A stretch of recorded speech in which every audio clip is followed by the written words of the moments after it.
finding some control on these attacks. It looks like they're setting up for it now. I mean, they're going to give it their best shot, but Miracle also have it a decent bit under control. I love this chase going out here. Don Boss saying, yeah, we're going to challenge you at every angle, and there's going to be an attempted steal, plus a bump corner is going to be covered here. So it's not too bad of a deal, but I love the fact that you were saying, hey, Franklin Panthers are trying to set up, but Miracle are actively looking to hone in. Nice demo to slow down any extra engagement. Shot goes just a little bit short. Coop hits the side of the net. Corrupt, actually the lone senior out here on the pitch, wants to find a lot of value out of these showcases. Is probably going to be signing up for pretty much the majority of them throughout the school year to make sure that all the recruiters know exactly what they can bring to their program almost immediately into that mid to late 2025. Corrupt trying to climb that ladder, and X-Sync pumping in that one downfield, and it's again been Miracle fending off these attacks from the perimeter. We've had all of that one solid push into the back of the net, and Franklin Panthers, they've otherwise had some great ideas, and that's just a misconnect in midfield. It's game one. Everyone's still trying to connect, make sure they're good to go. Ball rolls right in front of Franklin Panthers' goal, but of course, it was covered. Very nice shot, very nice save. Coming out here, Don Boss ready to ramp it up though. Nice little kick away and ensuring that the ball stays on that right side of the field. High roller though, Coop trying to take to the air. Good demo to open up the middle of the field with no one really in the goal line, but running out of boost, you're going to pass it over, and now the coverage for Miracle ensures that this is staying at a +1 game for them. It's a war of attrition right now, and it's slowly being won by Franklin Panthers. I say that, but they've not been able to get a solid shot on target as of yet. X-Sync is actually one of those players that I saw in Valorant competitions, so seeing them come up into this Rocket League really shows that dual sport athlete in them. Sync, losing handles, but they're going to regain it. Nice flick. That's going to be powered away and force Dark to have to jump. And this is actually a man advantage before Don Boss comes back into the rotation. Dark makes the tiniest touch and leaves it out into open waters. The Panthers are starting to slowly surround Miracle, but Miracle is actually rotating pretty consistent. It's one of the big parts. It can look like it is a hurting of the opponent, but honestly, the ball can be popped out so many different ways, and it feels like Miracle have decent control over that ball. They're never letting it get too far out of their sights. You can see it here. Nice little coverage, and Franklin Panthers are more chasing. They're not really setting themselves up for the proper spots, and with that over-aggressiveness, they now have to be on that defensive end. And Miracle so far has shown that they're more than willing to carry in a 1v1 or 1v2 scenario if given the opportunity. A little bit of a shot on goal as PCO says, okay, that's about all I got. A challenge in the middle, though, as that's great. Save coming out. PCO trying for a third, but hits it off the corner, and Coop is going to send it as well, but way too high as Miracle go ahead and lean out. 1 minute left as we have been set on this one goal for quite some time. Another shot and attempt, but Dark with another save. Pretty sure we got that goal in the first 4 seconds, and then we find one in the last 54 seconds. Franklin Panthers were chipping and weathering down the cliffside. That was Miracle, and finally they can get something with heat on target. Everything else was hitting the pipes in the backboard, and this one finally finds center mass. Less than a minute to go, and things finally erupt all at once. Of course, the eruption is only starting, though. At this point, it's more of a gurgle. We need to see the full length of it, and that's going to be Dark Heart carrying it in. As easily as we spoke, I mentioned that Miracle loved to solo out. That was all Dark. That was uncontested, unstoppable, went in the sky and left to their own devices. Dark throws that on TikTok faster than you can say, Miracle finds 2. They can get it really quick, and Dark trying to do it again, but X-Sync will at least step in their way. Half minute approaching here, Orbital, and you gotta feel like the Franklin Panthers, they don't have the same amount of time to try and set up a long-standing siege like they did a bit ago. I don't think they really need to. They are just chilling. I love this. Open net, though, rolling in front. Coop says, nah, not as open as you think. Still, though, you got to have a hard chase here. Ball spins out to the side. No way! Midfield shot. I thought one of Miracle would be there with the Miracle save, but it doesn't. We're tied 2-2. Don Boss turned and then realized that they were completely broken. Dark was going to be the only one maybe to get there, and I thought it was a boost over ball situation, but they had stepped up just a little bit too close to the middle of the pitch. So now where we had 1 goal inside the first 5 or so seconds, we've had 3 in the last 54. Been a wild time trying to end it in regulation. Xing setting one up, and Coop can't get an undercut to try and extend regulation time. We go overtime to game number 1. This one went from quiet to way, way loud. I love the fact that it's very controlled loud, as that's Coop to send it away. Hat trick to secure game 1 in this best of 5 has got to feel pretty dang good. It feels great, especially when you can suddenly surprise Miracle. So, a miracle done the other direction for the Franklin Panthers, as PCO, Xing, and of course Coop bring that one home. They get the Prodigy medal and they get 11 shots, and really that's what quietly builds up into this game. You have even saves on both sides here, Orbital, but it was Miracle, even when they could get those solo plays out of Dark, nothing else manifested. Even with 6 shots, 5 or 7 shots rather, 5 of those came from Dark. Shut down Dark, and it was all bright skies for Franklin Panthers.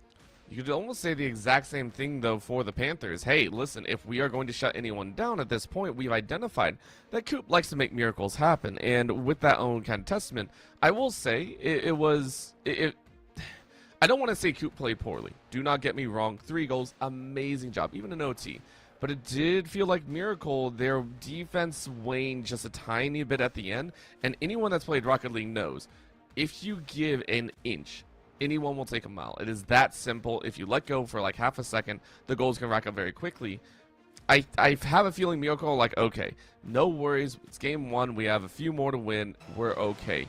We'll see if they can kind of tighten things up as we go to the under part of the sea. Gotta love the coral sitting around. If you give a mouse a cookie, they're going to ask for an aquarium, and that's exactly where we end up. Don Boss, you're going to have to leave this one up to the senior in Corrupt, and that ends up being kind of a nifty little side pass, but Dark is going to play, well, until they hit the respawn bench. And just like you said, I feel like there was some level of the defense just kind of squandering chances, but it was the breakneck speed, especially taking advantage of these that Franklin Panthers brought, and that's now 4 goals here for Coop.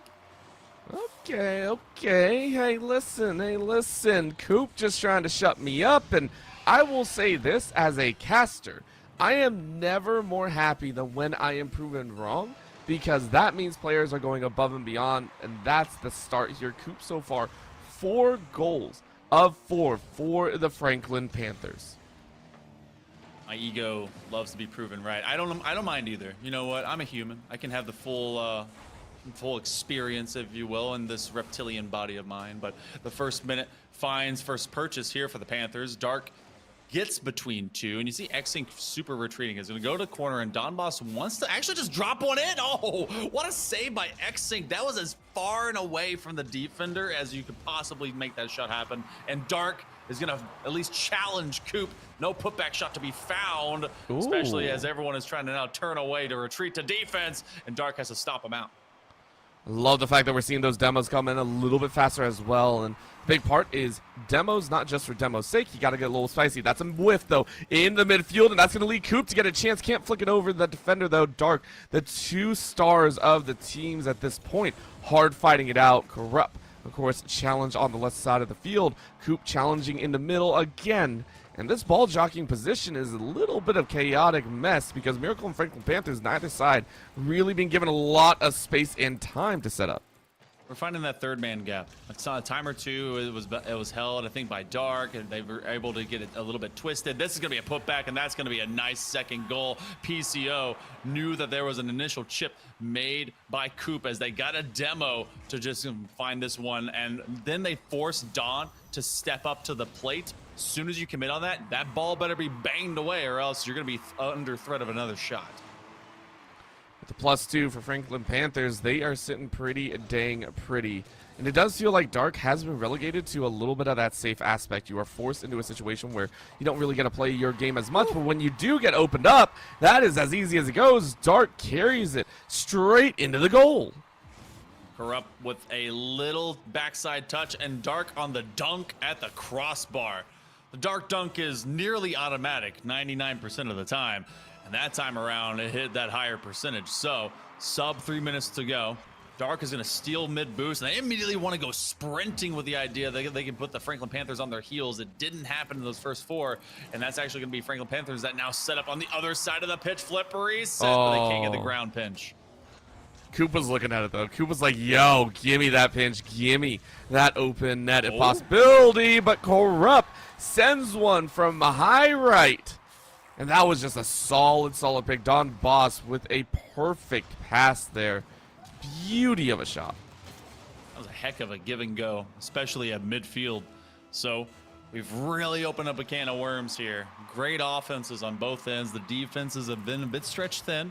And that's Don Boss. They're going to threaten PCO, they've been able to get a goal here, Orbital, but at times it feels like they've been kind of waning on their rotation, as it's been a lot more of X-Sync and, of course, Coop, who has been a mighty offensive monster. Over the midway mark of game number 2, Miracle looking to see what they can build, but they're stuck on their own back half for the time being.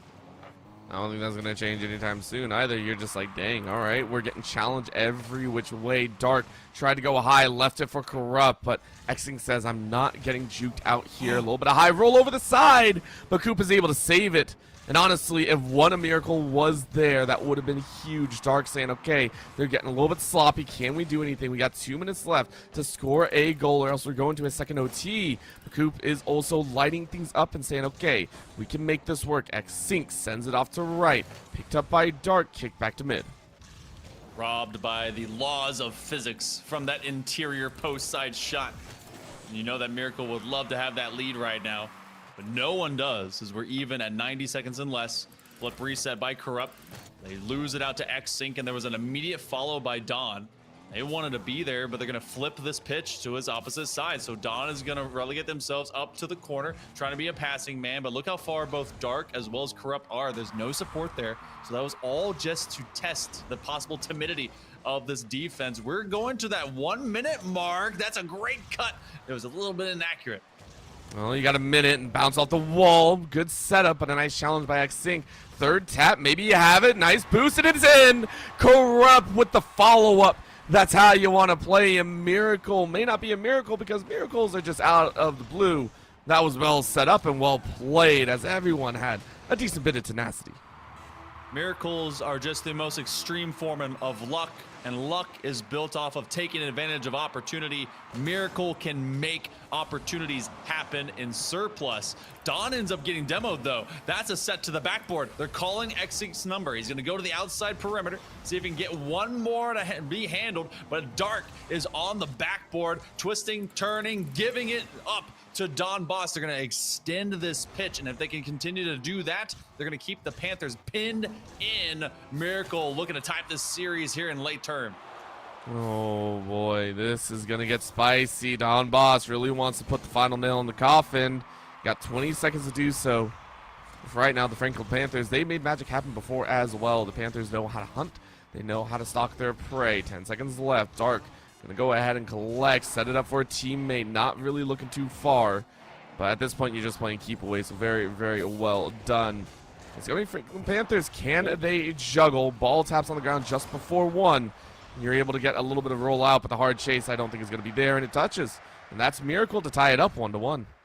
That was just an extension too far. No one was already at midfield, and that was a great overall teamwork I guess just effort to be able to be found by Miracle. And this time around, Corrupt takes 2/3 of the goals, 50% from the pitch, and they also, as a team total, take more shots this time around, 12-8 of Panthers. So good job overall. And it's not like Panthers weren't in this. We were, dead even right at the midway of the game. So good looks by this squad, but they kept Panthers from finding better chances from that middle of the pitch. And then that last 90 seconds, they just pushed all of Franklin back.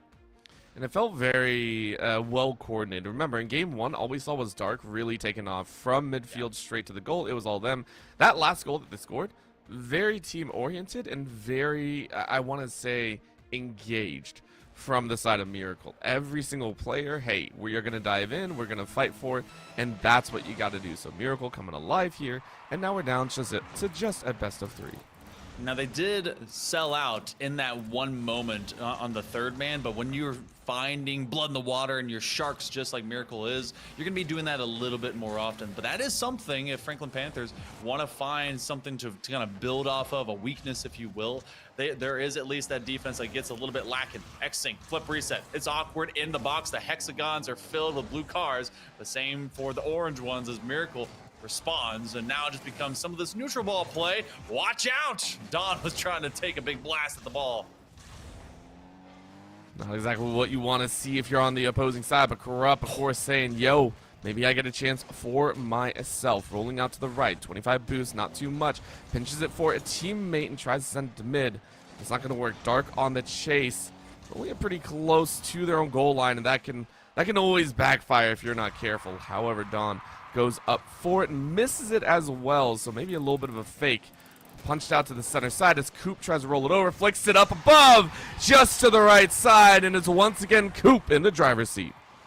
You have too many players right on top of each other for a quick passing play, and Corrupt was never going to be able to catch up to that unless they blasted backwards towards their goal line. And instead, again, we see Franklin Panthers take this first goal lead. They did that in game number 2.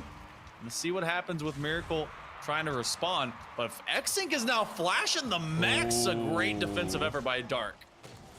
That had to be necessary. There was about to be some BM going down there. You can't let that one fly through. And Dark sends it right back. It's a battle of the stars, Monkey Man. It is 100% the battle of the stars right now. Seeing who can get the more stylistic one, and that's honestly just a nice rollover flick to send it from right post to left post, forcing the defenders with their noses engaged not towards the attack but towards their own net to chase it. And it's a tough angle, especially when you create that kind of separation. Dark is going to look to do it again, and this is starting to have some shades of game 1, but we're way more online with these players trying to be able to defend more actively. And X-Sync doing the exact same thing is he wants to drag his team kicking and screaming, looking for the double. Coop just comes up with some great fortune on that. I love the fact that you went for it, though. Have the confidence to make those plays. Have the confidence to demo, create space for your team. Corrupt, finding an opportunity to try and punch in, but thankfully the respawn was just in time. But honestly, that's such an amazing job as, wow, Dark making it really, really close on that angle. Almost scoring an own goal, but knowing the limits of their own car. And that's going to be the awesome point about Franklin Panthers, though. X-Sync wants one of their own. Carried it to the low ground, but is challenged and kicked out. So just like that, we are reaching that halfway point, and we are once again neck and neck. This is what you want to see out of teams, is Dark annihilated by PCO. Oh, the redirect. PCO gets the dig. That's basically your main middleman when it comes to volleyball, trying to make sure that that one at least goes back over the net. This one goes back over the midline. And again, we're right in the middle of game number 3, but we're tied up. No match point acquired by either squad, as this one will at least give someone a chance for it. 2 minutes to go. Dark looking for just a ground pinch, and that one comes expeditiously up the field. They get the boost, look to set up the ball, but that one never made it past PCO. And good, solid defense on both sides, especially with the Panthers are not allowing some of those flashier plays to bump through from Miracle. And I mean, it's the targeting, I think, out on Dark. Dark has been put into the rotation of constant defense. You can see here being forced into that goal line, which actually makes setup extremely hard for making that individual play. Even here, Dark is trying to challenge, but there's always at least 2 on the aggressive side, so the Panthers are starting to narrow down the opportunities of victory, and Miracle has to have someone else. Corrupt tries to go for a nasty flick on the backside, but it's not going to work. And instead, it's going to be a read once again. Dark, though, putting it away, and Corrupt is like, yeah, that's exactly what I meant to do. Corrupt with the musty attempt forced everyone to bite, and Dark just drops it right back into the top shelf from whence it dropped out of. And now that's 2 in a row here for Miracle at the sub 90-second mark. That's the same level of time that Franklin Panthers had last time that we saw this tied and then ultimately go the way of Miracle. A hot shot dropping into the hexes. Coop is going to not have any boost. That means Dark can take advantage. No double from the side wall, and that's going to be Don Boss that runs up, and now everyone's running back. I think this is going to be a little bit of a harsh one to look at. Miracle starting to find their groove a bit. Franklin Panthers, they were able to skate away with game number 1. Dark is starting to become a force to be reckoned with. PCO sending it off to the left side. Needs to get some boost. Rolls over a full. That's going to be easy to work with here. Corrupt, though, finding a stray ball.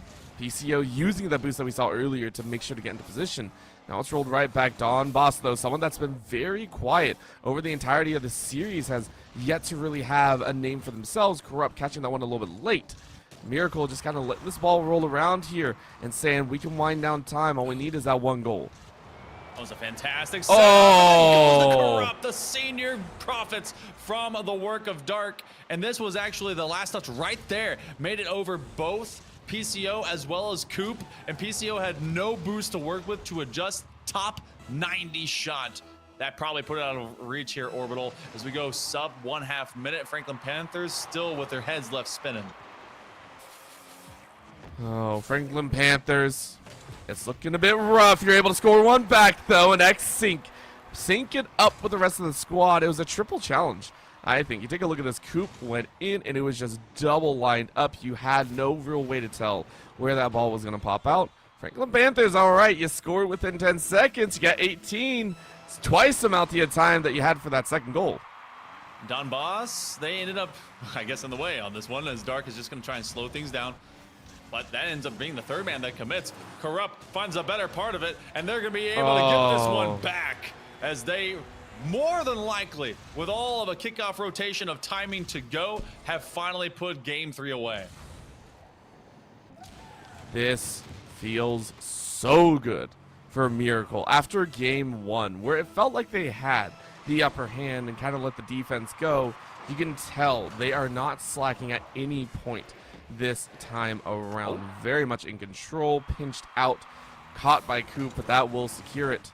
Sitting on 1 as the ball is dropped. A Miracle maintain a game 3 and move to 2-1. Game number 4 on the way, and I feel like I've finally seen what's kind of the difference here, Orbital. Dark not acting completely alone, but is separating themselves from Corrupt and Dawn in terms of rotation. Dawn had themselves a quiet game. 56 points speaks to that. 7 shots, though, by Corrupt, and the senior stood up and said, yo, we're going to be able to have a fantastic time. Let's just start being able to feed the ball to one another. And Dawn was the unsung workhorse of this squad. So now we go into game 4. They've got that match point. It's a 2-1, a best of 5, and they want to be able to move on to that next round. And of course, you know, there's some others, some peeps on the other side. The Franklin Panthers, they want to be able to kind of come up into their own devices, and it feels like they have to get beyond Dark, and that's a bit easier said than done. I think they are doing what they can. I mean, we saw 3 saves come out there, I think, for PCO. PCO was putting in some work as well. It's just the sneaky aspect of Rocket League is there are times where you just can't mark everyone all at once. You have to let things get things a little bit out of control. But really, I am curious to see how Don Boss is going to come into play, because other teams, this is the opening round, by the way. If this is allowed through later, I think you're going to be in a little bit of trouble. So I want to see Don Boss really open up, whether in assists or goals. Take your pick. Just anything to kind of get involved. Coop, this is the player that I wondered where they've gone. Where'd you go, Cotton Eye Joe? Because they just simply disappeared after a stellar performance, a hat trick in game 1. Since then, it's been a lot more of X-Sync, who really found a stellar form, and they've actually traded out cars, aesthetic or whichever, and flip reset, trying to do the same thing. Heck of a pass, Coop on target, and the defenders can't get it. Coop's back and alive, Monkey Man. Coop is alive, and X-Sync syncing up with the stars, saying, all right, spotlight's on you. I'm going to make sure it's trained there the entire time. And the Panthers once again open up with a pretty strong goal. Now again, can they maintain it? Miracle have a pretty good handle on how to adapt, how to get a read, and how to punish off the side, and what almost feels like a 2v3, but Coop's starting to get a little bit of a bully moment there. I want to point out how they weren't like hard chasing after that ball, just kind of nudging, ensuring that they don't have to demo or anything of the sort. They just have to guide you off course. Look how they're baiting up Coop. They know that they're having to play as a no-boost warrior, and they stole all the big boosts in front of them. So want to nullify that nefarious actor that doesn't want Miracle to find success. But that's actually going to be a mishandle. by Miracle, having to wait from the backboard. And look at Coop again. They're trying to bully him from the midfield. That's going to be a no touch by Dark and a great follow instead by Don Boss. But there's some isolation moments where they're really trying to kind of flex some of that ego and see if they respond and see if it really kind of affects their mechanics. I think it is. I mean, you can tell that this is a lot more jockeying for position. Coop, of course, riding up, taking the page out of Dark's book. Leaning back, though, passing it to a teammate, and Xink is able to pick it up. Corrupt finds it midway, though. Challenge dead ball a little bit. Corrupt is running out of steam. Needs to find someone out in the middle or take a shot on top. And that's going to be a bounce back. Don Boss, we said we wanted them to wake up, and they were in perfect position. First goal for them, and it's a big one. See, right underneath Corrupt, as Don had the putback outside post shot. Dark sweeping the line. Everyone engaged from Miracle. And Franklin Panthers kind of left cross-eyed, having to deal with that. Oh, but this is a gimme goal. Xink gonna take that one in stride, and that entire effort by Miracle nullified. I cannot believe it came down to that. Don Boss, half a second late on that rotation, trying to catch their, I almost want to say their mark. And that goal that was made earlier, Miracle are like, dang, now we got to do another one. Let's hurry up. Let's see what we can do here. High rise carry, Dark. Going to be challenged there on the left side of the field. Coop just waiting. Coop is just chilling, knows that they don't have to get too crazy, just needs to be in the right position for a stray ball. The good news for anyone that plays Rocket League is that this game is made for repetitions. So even though they got to do it again, that's what they live for. From the backboard, Xink is going to try an extension here, and they find a nice neutral 50 that's going to flex to the outside of the pitch, but Miracle is able to at least get some of these air balls to start working up. They force Xink to jump, and that's going to be a wonderful team combination to get at least to midway, but instead Don Boss pushes that up. Now this is all in. You're going to see this one drop right down. It's a waterfall, and that's Dark that's splashing in it all. I swear, we know who the stars are. At this point, we know who's stepping up, challenging Coop, by the way. That is the rudest way I've seen it done. It feels like Dark is paying Coop back in kind. It's like, all right, you want to go blow for blow, you want to fight for the spotlight, let's do it.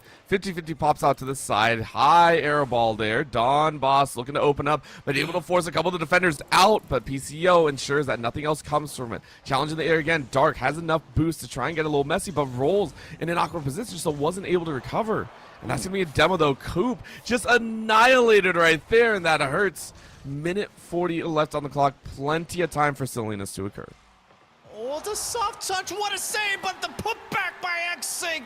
They're dropping dimes on him. Miracle, they saw this challenge. Xink stayed in stride with it, and the Dark could do almost everything except be able to find some power from the crossbar from whence he pinched the save out from. Xink thrice hit that ball and then get them up to 3-2. I cannot believe that. What an opening to be found. Now Coop ready to go for their own steal away. Pass to the back wall, challenge and bumped out, but double defenders are able to nullify that attack. Very well done on the read by the Franklin Panthers. An attempted carry by Don Boss, but 3 on the left side. Can you bounce it over? Dark almost finding that angle, but Coop was ready to defend out.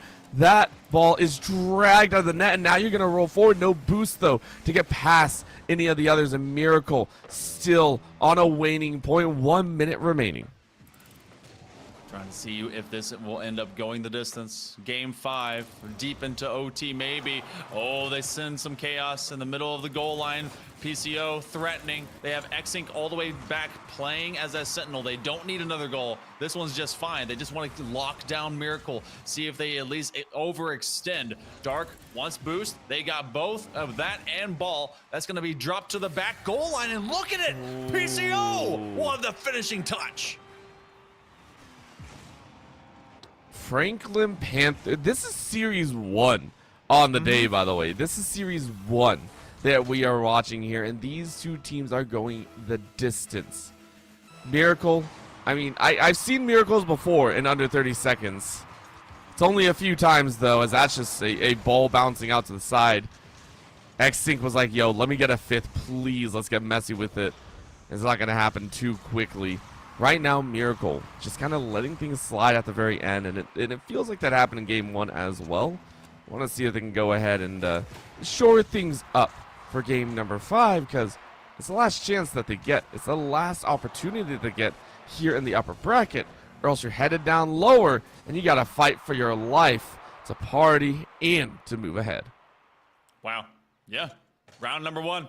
We're going game 5. We had all of a single OT, and the rest have just been done in regulation. We're flipping right back around to offensive output. 8 this time to Miracle with 12. Man, that seems to be our 12-8 differential here, Orbital. That keeps being the pattern, but it's just taking turns existing in different hands.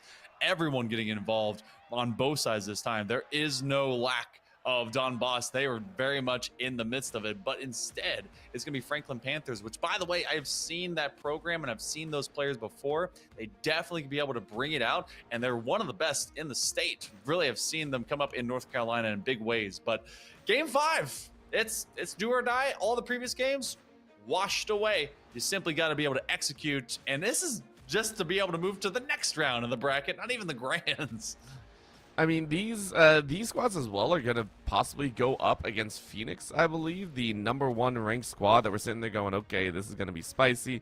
I mean, they got some stars on there. I mean, they're up there for a reason, and that's going to be the messy part. So right now, they want to have a good showing going into game number 5, because that next matchup is going to be difficult. Either way you cut it. PCO, of course, watching the ball fly right through, and Corrupt in 10 seconds corrupts this game by slinging home a goal. I could tell you something was going to go wrong as soon as we're stuck on PCO, and no one from the Franklin Panthers was able to be in better supporting positions off that rotation. What a whip of the stick by Miracle to be able to get that one through. And Franklin Panthers, a little bit of nerves on the front end there. Got to see if they stabilize. It's just the first one.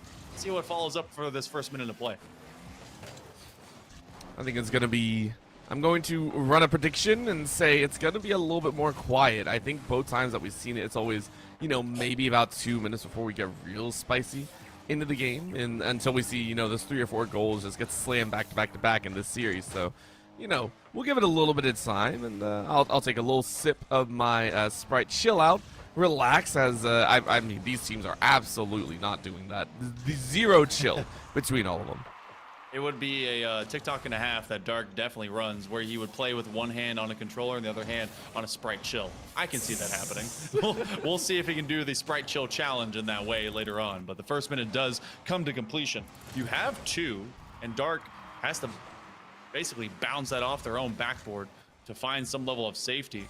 No boost here for Don Boss, and so they're going to send a race between themselves and PCO to that corner. The putback shot is going to be very well read by PCO, but Don Boss is going to give them an extra chance. Got to run that one back. Dark fills the gap. I like that. We're seeing the opportunities come about, and I really, really enjoy that one, mainly because it means that players are getting a little bit more into the zone. Whenever you start spotting those rolling balls, it can be really, really dangerous and can breed opportunities like this one. Miracle finding a rolling ball but not able to put it away means that this is still at a 1-0 state. We're now cresting into that second half, and I said it, Monkey Man, I think I pointed it out. Once we hit that halfway point, once 2 minutes expires, that's when the teams really turn online. That's really when they do. This one's going to try and climb a little bit higher as well, as they continue to just separate the Panthers from the ball. That's a shot on target. What a save at the top shelf by Don Boss. That's going to go from that 45 angle, and Corrupt will catch it. Super senior doing super things. And unfortunately for the Panthers, even when they crossed that at the goal line, there was no one to be able to get that next shot. So X-Inc will retreat and see what comes forward. Flip reset. Gonna look for it now. Corrupt right underneath, and everyone is flooding away from it there, Orbital. Right at this midway mark, you would expect follow-up shots, but they just don't see the perfect moment, and then they don't adjust to try and make it anything but. I'm just kind of blown away with how soft this game has gotten. It's just soft touches and everything of the nature. I mean, they are trying to ensure that they don't get too messy because they know their defenses have been a little bit weak at points, and they're just like, okay, gotta play it off. Don't go crazy just yet, but you need action in there.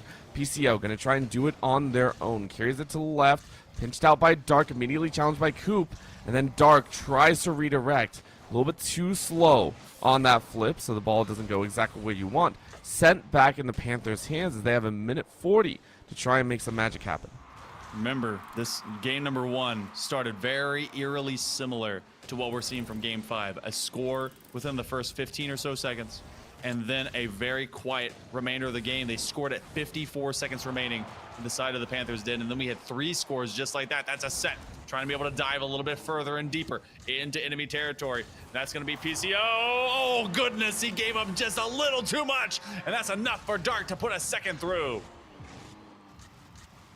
Dark just has this talent of being an annoying pest when it comes to challenging along the way, whether it be in the midfield, along the lines, or anywhere of the sort. Dark, if given the opportunity, will run away with a goal, and that's exactly what we're seeing here. And not just that, it's also very individualistic. Dark has had some amazing moments, just kind of carrying from one side of the field to the other, but I swear some of those goals that Dark has, you just are not expecting it. This one is set right in front of the goal, though, and Franklin Panthers cannot convert. Miracle hard pressed to ensure that these 2 goals are not overtaken. You got to get a goal with time remaining. That is the name of the game, regardless. And it looks like they're going to play monkey in the middle and keep away. Miracle have this game all to lose. They should be able to take it forward as long as they don't let miracles happen in the wrong direction. Flip reset, individual efforts, trying to drop it low. They go underneath. X-Sync is going for the bump, and Coop whiffs. The putback, PCO. They're going to try one extra time. Coop is going to go to this high side corner and try to make this last 15 work for him. A dive in. That's a demo, and it's far too high. That hurts, and that's pretty much the secure. It will be Miracle to make their way after a tight series number 1. It is going to be the finish here. 3-2. Dark. 50 ball touches that game alone. Ridiculous showing.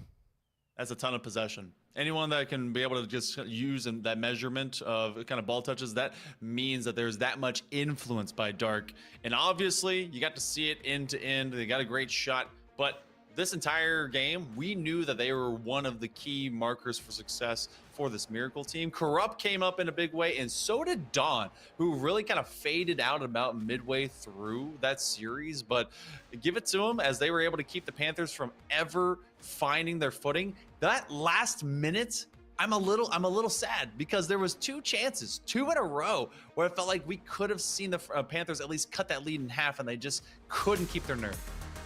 I think that's what it comes down to. And the best part, this is not over for the players. This is, this is the upper bracket. You got plenty of time to play. In the lower bracket as well, you have another chance. And these goals came at the cost of, maybe a little bit of honor, a little bit of their ego. I mean, Coop and Dark were going at it throughout the series. But then you see the glow up, or you see that advancement. You see almost a story written out as players on both sides started to erupt in goals, in scores, and assists, and everything of the sort. And Corrupt was a very close second for me.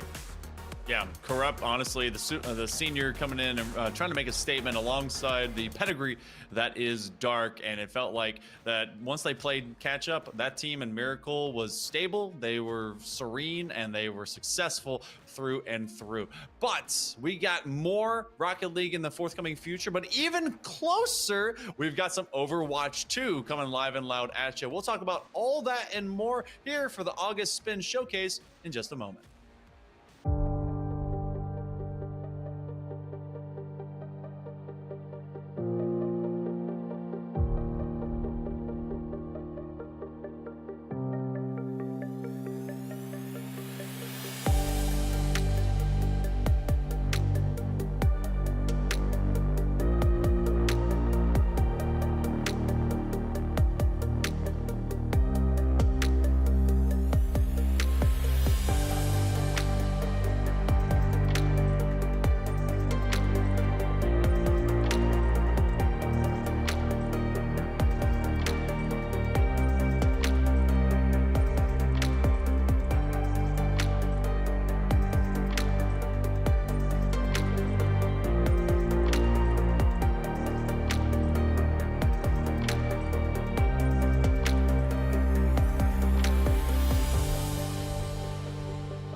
practice that transition. It was terrible. Welcome back, everyone, to the August Spin Showcase here as presented by Stay Plugged In. Again, I'm Hell Monkey Man, the booth, alongside the loveliness that is Orbital, and we're going from Rocket League to Overwatch 2. So let's check out that bracket. Orbital, Overwatch 2, it's one of those fan faves that's been around for a little bit, and everyone trying to reinvent the way they play it.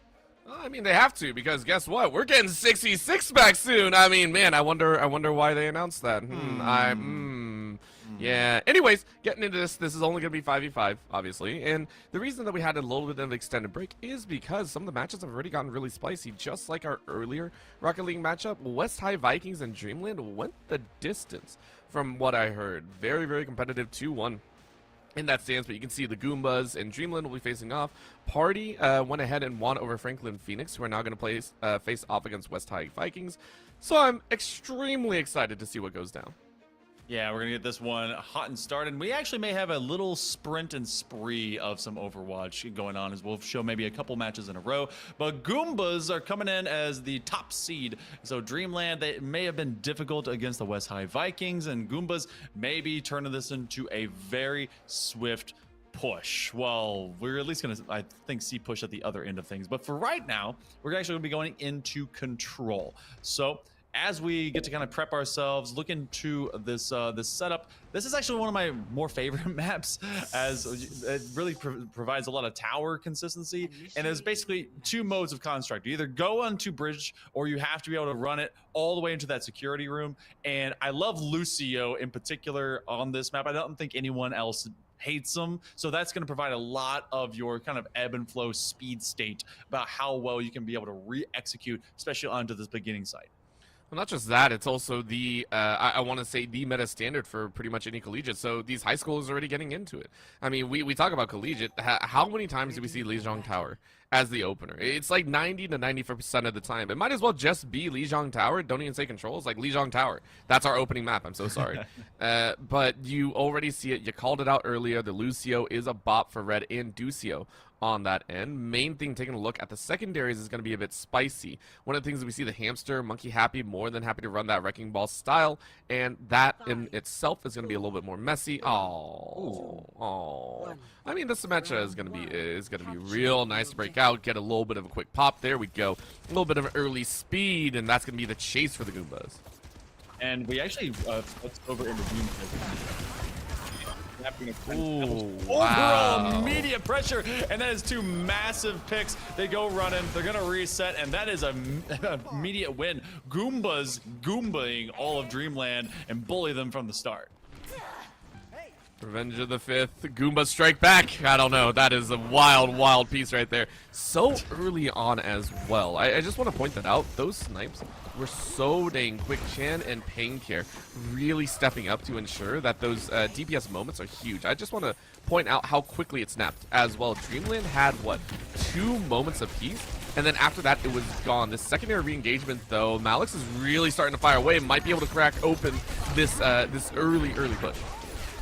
This is actually a fantastic bit of Sombra play, as well as you're going to try and lock down in that Doomfist movement, and that's really what is the separating factor for a lot of the extra Doomfist, because they have to bring into that back line. You do have Ducio, who's trying to maintain hold control, but it's not going to happen. 3 still left alive, and then they just stun out the remainder. I believe that is Monkey Happy, who's acting from the perimeter of this tower to at least keep a foot nearby, and they do get another hack onto him, but that's Malix that finishes off from the Reaper. But overall, good hold here by the Goombas as they keep ticking upwards, and they were basically teasing around that front entry site from bridge, and they have to do this again. They're gonna basically get maybe 1, maybe 2 good fights left out of this. I think it'll come down to this last one to finish off this first control position. Now it's all about that secondary. I mean, Goombas have held on to this site pretty much the entire time. I mean, 0 tick obviously on the other side. So Dreamland, they're now going around that security room like you mentioned. I'm not sure if this is the right call, but you do almost have that Death Blossom ready to go. This might be the chance, but Paincare just doesn't let him go. Ooh.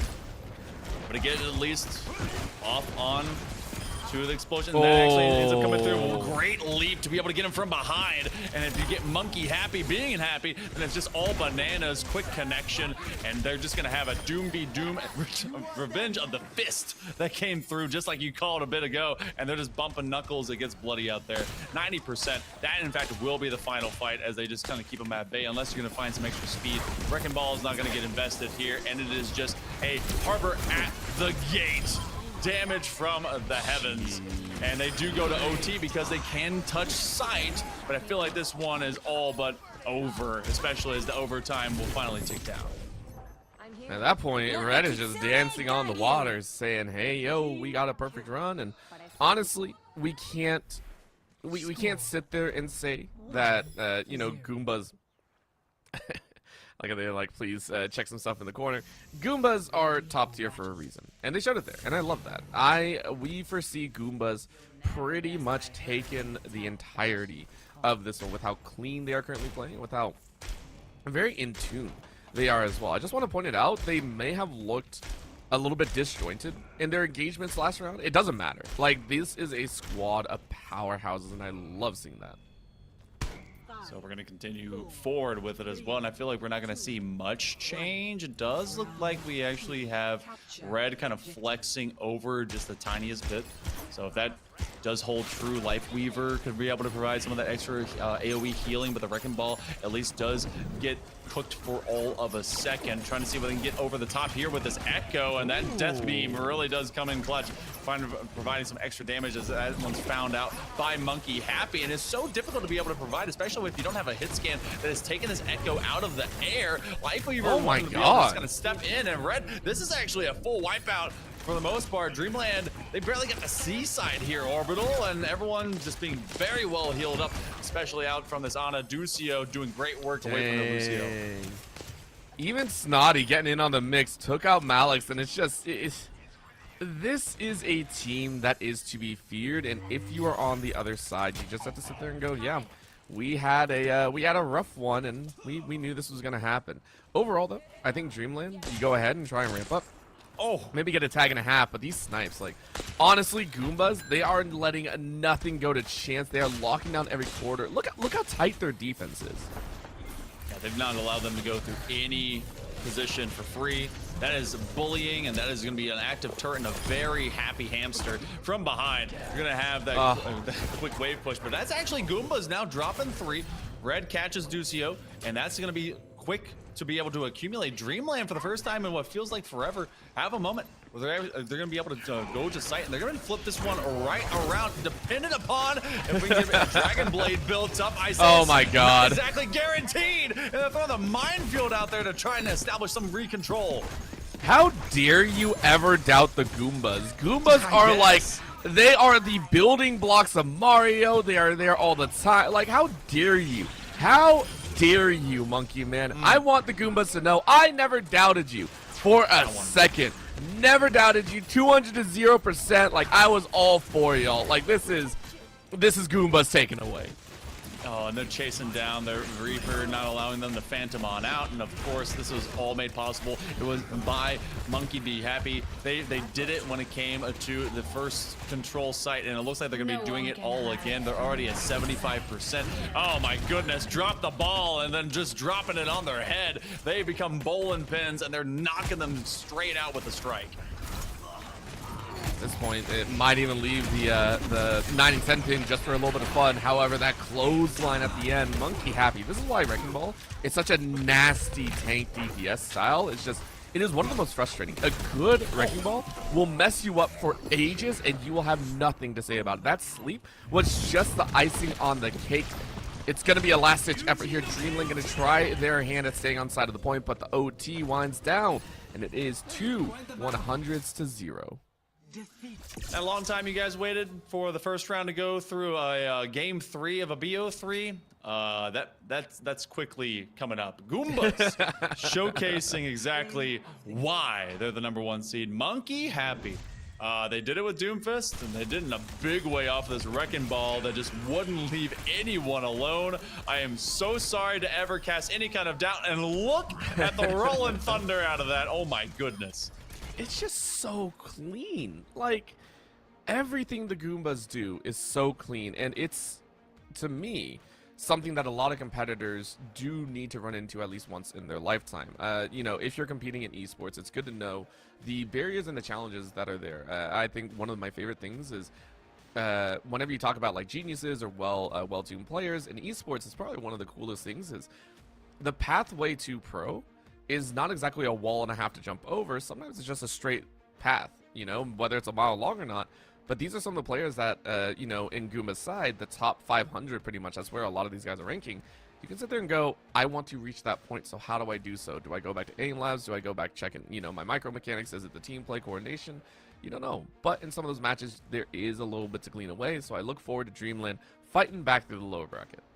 And honestly, it's one of those where you need to be acting on your ability and your skill set, especially for esports, very early on. When we kind of look to what happens with aging, obviously it takes a while. Some people are still good at games for a long time, but when it comes down to esports, the more you're able to find those mechanics adapted early and then found to a team, you're so much better than if you're having to kind of wait it out. And that's why when you see these showcases, Spin is able to provide such a great platform to it that it allows you to find that recruitment, to find the possibility of going pro, at minimum finding a program. So that's what the coolest part about all this really is. But this team obviously really darn good. So we're gonna be going into map number 2. I've been told it's hybrid. I think that we're gonna be going that. So there's a little bit of control and a little bit of push that's gonna be going on as they have to be able to move a cart of some kind. So we'll see that here in just a few. So it feels like they want to really kind of flex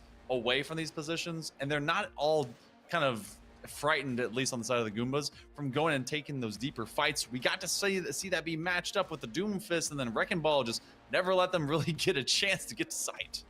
Wrecking Ball is the one, I want to say one tank that I've seen teams across the collegiate scene basically use if you know you're going to out DPS an opponent. It's one of the few tanks right now, and obviously that might change come later on. It's a hero that can quite literally do everything in the bucket, and if you are well versed, you can find those angles. It's like the biggest flank option. We're talking about Winston sometimes being high up there in the tank role. Nah. If you're a team that is willing to commit, willing to follow up behind and just go full DPS, Wrecking Ball is your tank to go for. Yeah, very true. And that actually could still build up into this next coming map. We're actually going to be doing hybrid onto Blizzard World. So a lot of high-low situations. Wrecking Ball has been known, the good old hamster, to be able to kind of swing off their grappling hook and get someone to those elevated seats. And then you can see the same thing if we get onto Widowmaker, maybe even a bit of Pharah. But I feel like these teams, especially from the side of Goombas, have been so sure of themselves when it comes to the sniping game. They may actually just be kind of running with that, even if it's just to keep on a kind of looking at all ends, and that because of that they may actually go for a more direct, maybe a Mercy, but I feel like they want to also bring some of that extra DPS to the battle. They slept the entirety of Dreamland through that previous fight. So we'll be going into this just momentarily. What kind of sings out to you? I love tank composition from the front, especially for this. I play a lot when it comes to Orisa as well as to Reinhardt, but I mean, I feel like so many different variants kind of flex into this map. Would you just run that Wrecking Ball Doomfist and just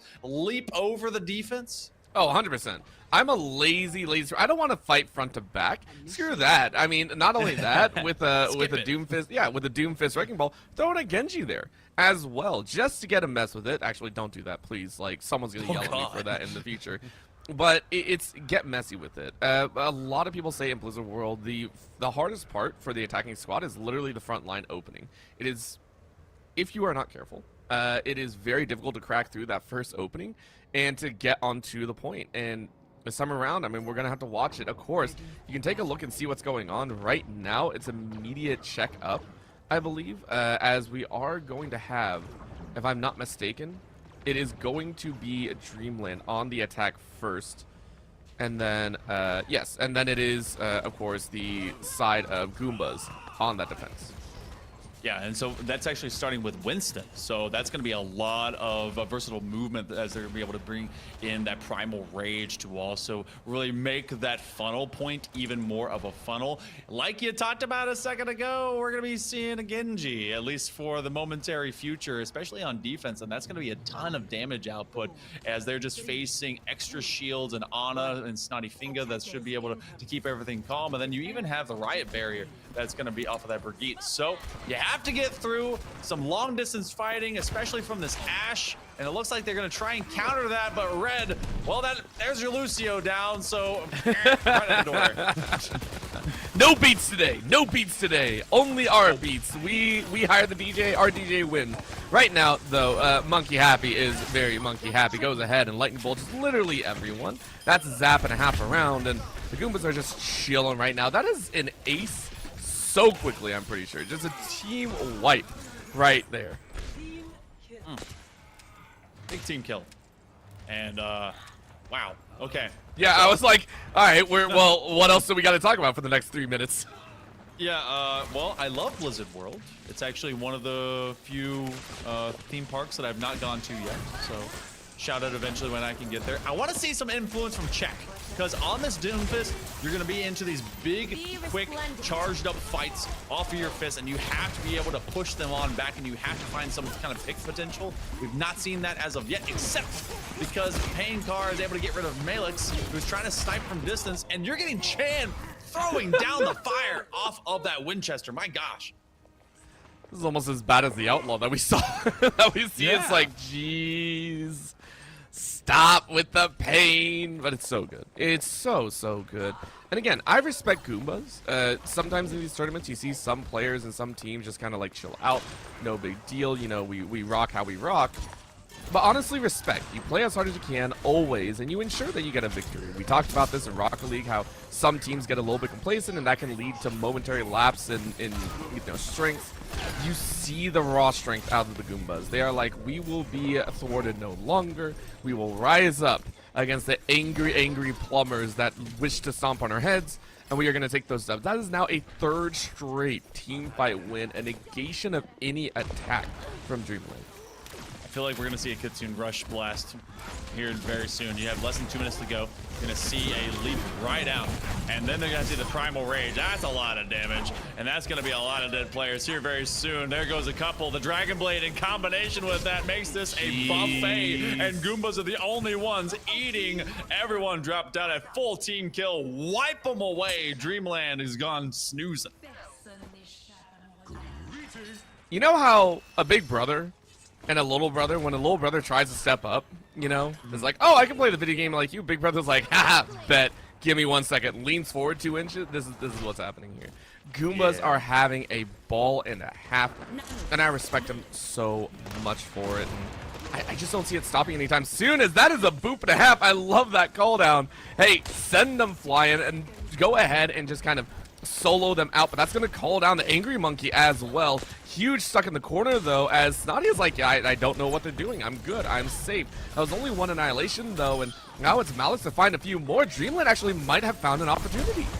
Yeah, they were able to unseat them from that funnel position right out in front of the main entry point, so that's huge. But Czech and Dio both go down, and that Kitsune Rush is not used. They maintain it for later. Maybe they're going to combine it with dropping the beat in just a little bit. They're trying to get some extra damage to add on, but Monkey Happy, like, they had died. Czech had been able to isolate some key players. I believe it was Ashe all the way into that stairwell, and they gained nothing from it. They got to sight, and then all the key players were left alone. You have 2 big ultimates. They should be able to work off of dropping the beat. Monkey Happy gets rid of Red, so there goes that game plan. And same with the other healer. They don't get to play the game. You got a third. You got a third. We give them that. They got a third. Well done. Overall, 2 Goombas on that defense. We are excited to see what they throw down. I mean, I'm expecting a pretty hardcore, like, bum rush tactic, and I can foresee them just taking over. But Dreamland, I respect the fact that they are stepping up. Every time we are seeing them attempt something, which I really do appreciate. Whether it's a bum rush, whether it's just, like, sneak around the side, they are trying to find workarounds. It's just the workarounds are not exactly in their favor. want to see a dive comp beyond all dive comps. Oh, that'd I be don't. fun. I want them to. I want Goombas to just imagine that Dreamland are simply NPCs. They're probably already doing that, but then just completely ignore them. Just like all the Sims in my my last Sim City that I made. Taxes are terrible. The tram is congested, and I'm pretty sure there's a tornado of some kind. Dreamland, they may not even get recognized on the other end of this. Goombas, they're gonna stick with Monkey Happy onto that Winston. Oh, Ducio, come on, do it. Yep. I feel like they're gonna bring that Life Weaver through, and Pain is just gonna stay on that Genji. Well, maybe not. They're thinking about it, flexing around. Oh boy. Okay. This is Pain Central. This is gonna be rough. Oh, there it is. Wait. Yep. There it is. Do it. Yes. Oh my God, I'm so happy. I called this out earlier. This map, I've seen a couple Genjis pull off some nasty feats because there are just so many walls that you can bounce off. You can get really, really silly, and with your flank options and just with your roots to get into the back line. So this can get pretty bad. I'm very much looking forward to what Goombas are going to throw down here. This is a key position, especially as they are trying to take that high and that low, and then they leap, and this is going to define the entirety of the match. They just need 1/3 of that site to be able to get it done. Monkey Happy and Pain Car, they take out the DPS, and now there's nothing to stop them. They're trying to be able to at least lay some trash in the way, but that's simply what Dreamland's going to get called by Goombas. They're cleaned up, they're snuffed out. That's a 5-player kill, and that's going to be a team wipe as they're going to take this one 2-0, and there goes that control. So they're gonna try and build this one all the way up, and that will be done. 2-0 sweep. Goombas, #1 seed for a reason. They moving on.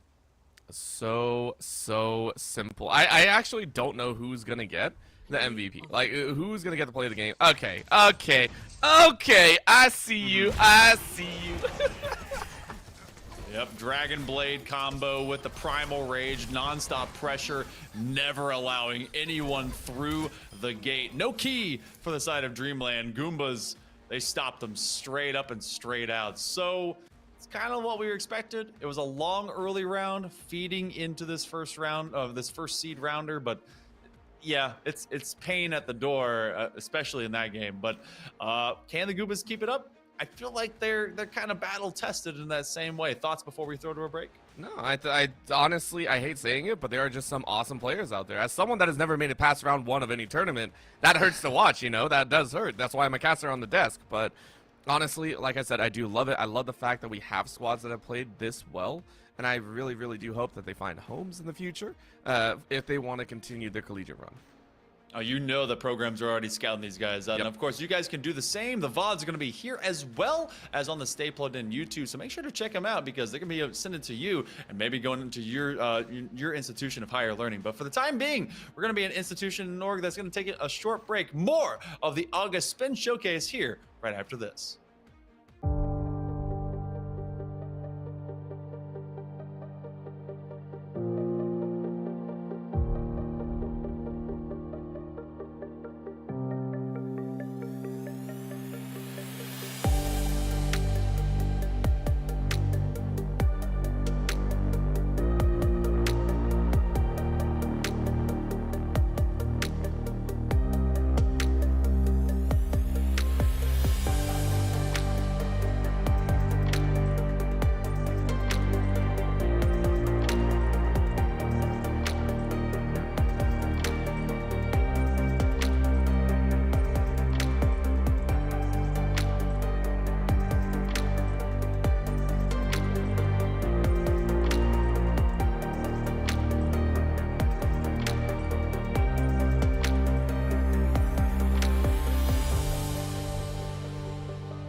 Welcome back, everyone, to the golden circuit here of the August Spin Showcase. I'm Hell Monkey Man with Orbital, and we're switching esports all over again.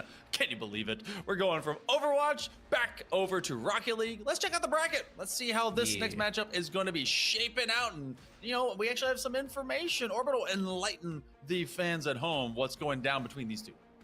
Well, this is going to be a spicy matchup, almost as spicy as the cow look in my hair. Dreamland and Phoenix, both first and second seed. Dreamland coming into this one had a matchup against Miracle, who we watched earlier on. Surprising thing as well, Miracle seems to be making a miracle run of sorts because they actually took Phoenix into a 3-2 set as well, which was kind of wild to think about. Everyone on the Phoenix squad currently sitting at Supersonic Legend, and the Miracle, of course, coming in at a little bit lower ranking, C3s. So it was one that makes us kind of enjoy the fact that Rocket League tends to have pretty tense matchups no matter what. Like the bracket for this spin showcase, very, very close. Yeah, it, in fact, is really kind of proving the muster of what is a showcase of talent. But we're going to go into this upper final matchup. It's going to be between Dreamland and Phoenix. Top two seeds, they're all, for the most part, I believe, SSLs.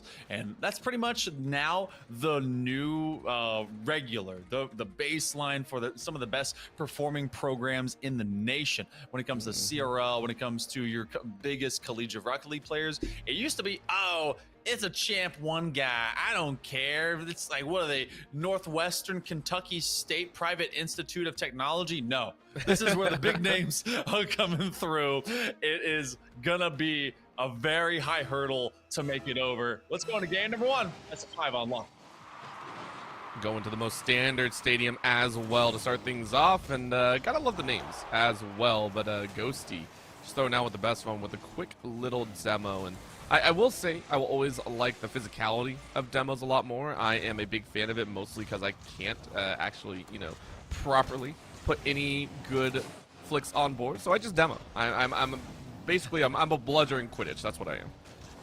You know what? Give me a bat in my hands and I will put some people to sleep. That's pretty much how it works. That's okay.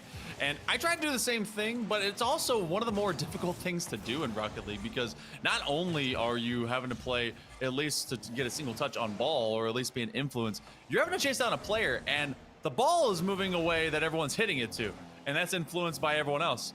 The people can do whatever they want. So if you're able to be physical, that's actually an even higher rung of difficulty to it. Looking for a redirect as Nuggy comes out from the back box. But this first minute encounter to what we saw a little bit ago in our first Rocket League match is actually scoreless.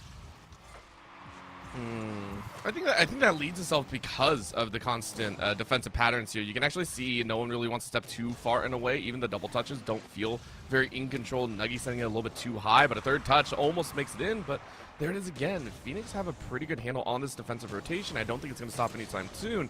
Now with a little bump almost all the way towards goal. That's a high roll. Ghosty tries to set it up and forward. And instead it pinches it way too far to the side. And now it's once again in Nuggy's hands. You run out of boost though, so you can't complete that goal attempt. Reveal gives it their best, and with that demo rolls to the corner, but it hits off the post. Wild stuff here as Dreamland and Phoenix are both running on fumes trying to get that goal. Phoenix has not thoroughly tested the backline of Dreamland, and that's because Dreamland has been doing far more of that. The delay, the flick. Oh, he makes his axles go flying by. Can they actually finish the run, though? It has been so much teasing and not enough pleasing to be able to get to the back of the net. Dreamland, another shot. We get the reset, trying for the dunk. Yogs is able to at least get one from the backboard. Wow, how many times is Dreamland gonna come oh so close, but 99% ain't the full 100. A shot on target, another big save. 99 dribble, 99 passing, 99 defense, like a 60 on the shooting. Come on! Spec properly. FIFA can do this for you. Come on, man. I don't know. This is awesome though, honestly. Like, I've never seen plays run this well, and you can tell the players are jockeying for position, and I think a good 60 to 70% of it, they're just having trouble closing out the goals. They are getting bumped ever so slightly, and it's jarring their courses off the angles. This time around, though, this is going to be a little bit Reveal tried to make it in, but unfortunately it's not going to work. Is going to try and set themselves up for success. But the midfield punch with the redirect, Nuggy not allowing that one to go by as well. 2 minutes left, which is very doable, by the way. Just about anything can happen here, but both squads just, they're either getting challenged at the very tail end of their play, or they're getting challenged right at the beginning, and both are just like, I hate everything. I want to score. Oh, what a set. Delalis, they actually have a third man, and they do finish it up for all the intents and purposes, and for all the efforts of Dreamland. Phoenix are the ones that find finishing form, and even with this stop, they double commit, and both just end up leave the third man with a wide open opportunity not to be missed. 97 seconds to go, and for everything that we saw, Orbital, I wouldn't think it'd be the Phoenix with the first score. Honestly, I didn't really expect to see anyone with a score, namely 2 in a row. At least Nuggy said it ain't for the other side. It is going to be Dreamland to punch one right back. Great counter. Reveal leaves it for Nuggy. I have seen so many players with the name Nugs, Nuggy, Nugsy, and now I get to add Nuggy to the repertoire, and they're really going to go have that top dip. So, Reveal, you already see them. They're going to try and activate from where Nuggy is on that backboard. Third man set up. What a stopping play. That was Ghosty trying to shore up the defense. I like that little kick, though. On the side. What are they going to do here? They're able to ramp up the ball, and they always seem to be that playmaker, ready to challenge at the start, and then maybe give their teammate a little bit of a bump. Right now, though, the ball rolls into Phoenix's side, and there's going to be a little bit of a hip check as well. Minute left on the clock. We could be looking at another OT as well. Honestly, Monkey Man, these teams are getting really, really close to just, hey, full send at one point. Valley, not sure what they actually want to do here, but that's going to be a hold out. Ghosty trying to get under control, but the ball streaks to the other side, and that's an easy touch. Reveal takes the easiest goal of the game by far. This was Ghosty coming a little bit too far, and then they just get thrown out of the picture. Just chucking them away was Reveal. As they were beat at the midfield line, recognizing they ended up way too far up, trying to just control this back half of the pitch. And now you see a double commit as well. Yogs is at least able to recover, but Phoenix has loosened up a little bit too much, even after they were able to find it from the offense. Awkward bouncer. This is going to be a chance. Ghosty has to just leave it. Man. That was the slowest shot, and yet it ties us up.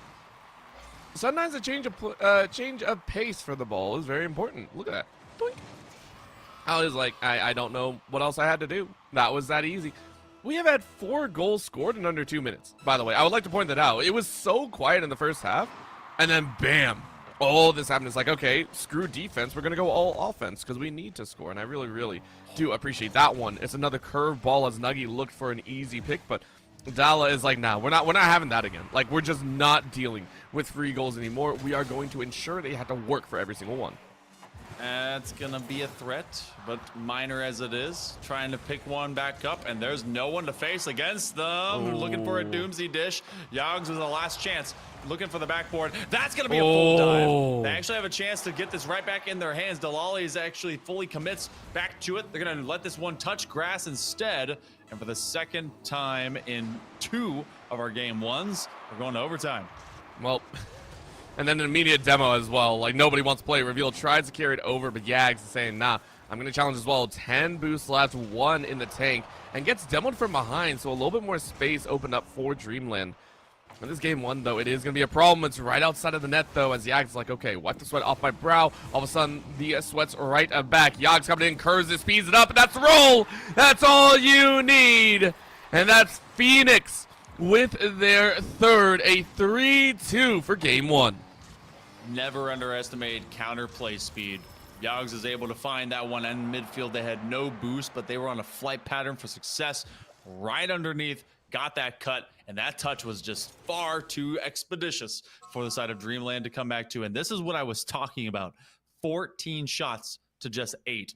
Late term, Phoenix was able to grab a few, but Dreamland had them under a thumb, Orbital, and they didn't come away. I think it was the first, 2.5 nearly of 2.5 minutes of this game. And it felt like, when is something going to go through? They eventually see one break the table, but it wasn't theirs, and then a late-term shot in OT ended up just breaking it all. I think really it comes down to the fact that you need to be able to close out your shots. I mean, you pointed it out. It was quite literally the fact that, hey, for the majority of this game, it felt like Dreamland were all in control. It felt like the squad was the squad to kind of watch, and just how strong they were on making those rotations, making those plays happen. But either they dropped the ball at the end, maybe they got a little bit too antsy and you know, took a bad bounce, but they just seemed to kind of fall to the wayside at the end. For Phoenix, much more controlled. Yes, it was a lot more defense, but it was necessary. And for, you know, for Dreamland, we're going to sit there and go, okay, how do you get back into this? Maybe take things just a tiny bit slower, like maybe 5 miles per hour slower than needs be. In freedom units, that's not too much of a change. In maybe good old EU units, it sounds like a lot more. Trying to finish that one at the near side post, and I think that near side post right there, I think that one's a little bit bigger than the other one, at least when it comes to Dreamland trying to make these attacks. That could be a switch up. Reveal trying to counterplay all the way upfield, and it's all dunking down on the Ghost, and that's going to be the first goal. What did I say, Monkey Man? I said go a little bit slower. Make sure to position yourself, and the double tap knew was going to bounce off the defender. You can see that rolling in from mid. Well played from Dreamland side. Reveal scoring the first goal, and all of a sudden it's Phoenix that are in a little bit of dire straits. How do they want to deal with this? How do they want to come back from it? It's not going to work as Reveal goes for their second in under a minute. Yeah, this is exactly what was left behind in game number 1. Homicide with a fantastic challenge, and Reveal went all in. There's no reason to not crash the gate, especially when the defense then gets sat down to the goal line. That came off from that near side post, which well, actually, I guess it was resulting in the other far side post, and Homicide must have been set up for another one yet again. So good work by Dreamland. They, in that previous game, left 5 goals behind at minimum, and this time around, they are taking them and putting them in the bucket and taking them with them. Take everything with you, leave nothing to chance, and leave nothing behind. Homicide trying to set it up for Nuggy this time. High ball, Reveal ready for the third, and the demo was so good. Nuggy enables the hat trick for Reveal, and Dreamland have a +3 in game 2. Whether it was by design or simply a statistical follow-up, that shot, it was a great back pass, by the way, all the way to the midfield line. Picked up, shot, went backboard instead of directly at net, baited a defender, and then deleted the last one. Nearly getting a heck of a clip in Delali, but they couldn't get the Delali dunk special. So 3 goals happened very swiftly here, Orbital. And Phoenix kind of left scratching their heads, but they knew they got away with murder when it came to that previous game, and this time they're suffering from it. I think a big part is, again, those shots are being turned around, and it's the proper pass and play right now. Dreamland are much more in control. They're starting to play as a squad. Defense may be a little bit lacking, as that's a very close one, but Phoenix having the same issue of, hey, we have the play, we have the area, but we don't have the shot. Hard shot from midfield as Homicide gets another freebie. Where did the Phoenix of game 1 go? They left. You're talking about the big brother, little brother. I'm an only child, but I can understand because my cousins bullied me as well. This time around, they are like, we got game 1 for you. You can do the rest. Well, call them back from the other room. I know they got pizza. Bring them back, because they definitely need to get back to work. Dreamland find 4, and that was just a really good challenge, and it was an overcommit by Phoenix because you can feel the frustration. They want to start getting some shots on target that they've not been able to find. I think, you know, listen, a Phoenix has to have a rebirth cycle. This is the one. They got game 1. They're like, okay, go back to sleep, wait it out. Reveal, this is icing on the cake. Reveal is just playing with their food right now. I don't care. Yeah. We don't even have to talk about this that much. This is just like, yeah, I'll take another goal, thanks. Yeah, icing on the cake. 5-0, even a 4-0. This one, I have seen implosions before. I don't believe that's going to be what happens here. Oh. And then we've seen such just cheeky confusion plays, and this one may very well be the exact same thing. So we can start seeing them work on the clock. 5-0. Dreamland looked like they were already in control when it came to game 1, and that's going to be going to backboard and not going to be a completed dunk. Reveal trying to set up Nuggy again, but they're just adding some extra scrimming in the midst of the second game, trying to make this a tied series with some flourish to it. Oh my god! Oh! I think Homicide was trying to slow down the ball as well, and it's just like, can I get a little bit of a fake, but not gonna happen. Reveal is just Reveal's just chilling. I mean, they've done so much work here, and I don't know if the name is supposed to be the real part, but revealing themselves as that carry here in game 2 has to feel amazing for them. So for Phoenix, it really is just back to the drawing board. What exactly happened? Well, kind of let defense go to the wayside. Reveal got a really nice opener, and I think carried that on forward. I mean, Nuggy's even getting in on the action now. This is Dreamland running away, I think, with the momentum game. Yeah, this game is going to be a massive switch. The best thing for Phoenix right now, they got that first game. It was a bit of a burner. They knew that they were under a lot of threat, and they forced a war of attrition that ended up being theirs. And even if you win or lose 10-0, right, in this game, it's one game. You have to be able to get your mindset in the right idea in that way, because none of these extra goals will mean anything, even if it's a massive differential. Work on the passing plays. Unfortunately for Delali, they ended up having that one go straight into them, because that was a fantastic feed giving goat. Flip reset by Ghosty over to their teammate, but they're gonna have to retract back, set up over to Delali, and that little miscue right there is what's really taking away chances from the Phoenix. It's just that little drop and go. It's little pieces of the puzzle that I think Phoenix are slowly starting to get a handle on, and that's actually a really good part of best of 5 is you got time to work on it. You have a lot of time to be able to really come back, say, okay, game was a little bit off. Let's take time, regroup, and get ready for the next. I do not ever discount anyone that decides to do that. It's when you let one or two games go by where nothing has changed. Then that's when I really start to worry. That's when we sit there and go, okay, things are looking a little bit awry. Probably need to change that mental. For right now, though, it's just carry onwards, my wayward friend. Yags goes high, and 30 seconds left. It's a game of keep away. Dreamland are just chilling.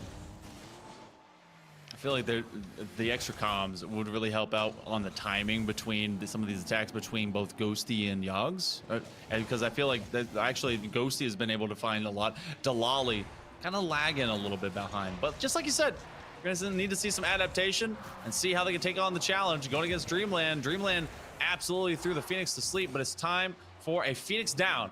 See if they can be able to come right back to it. Game number 3 on the way, but Aquadome and this entire series gets evened up as it falls to Dreamland.